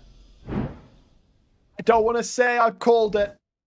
I could have even said at the start of the day, I don't know if you want to believe me on this or not, but I expected 2 wins, then a loss, then a win. 42 feeling themselves that little bit too much in game 3. Fourth Wall pulling out that fantastic Hecarim to counteract the composition. But in game 4, they realize as they're falling behind what they need to do. Balmif losing graciously until he finds a series-defining play to steal the Baron. And when that happened, I think the wind was just pulled. The first brick fell out of the wall, and it crumbled after that. Exactly, and that's that's it for the Fourth Wall this year. That's their tournament run over. This was their chance of redemption, but 42 stood in their way. I mean, looking at it with our expectations, right?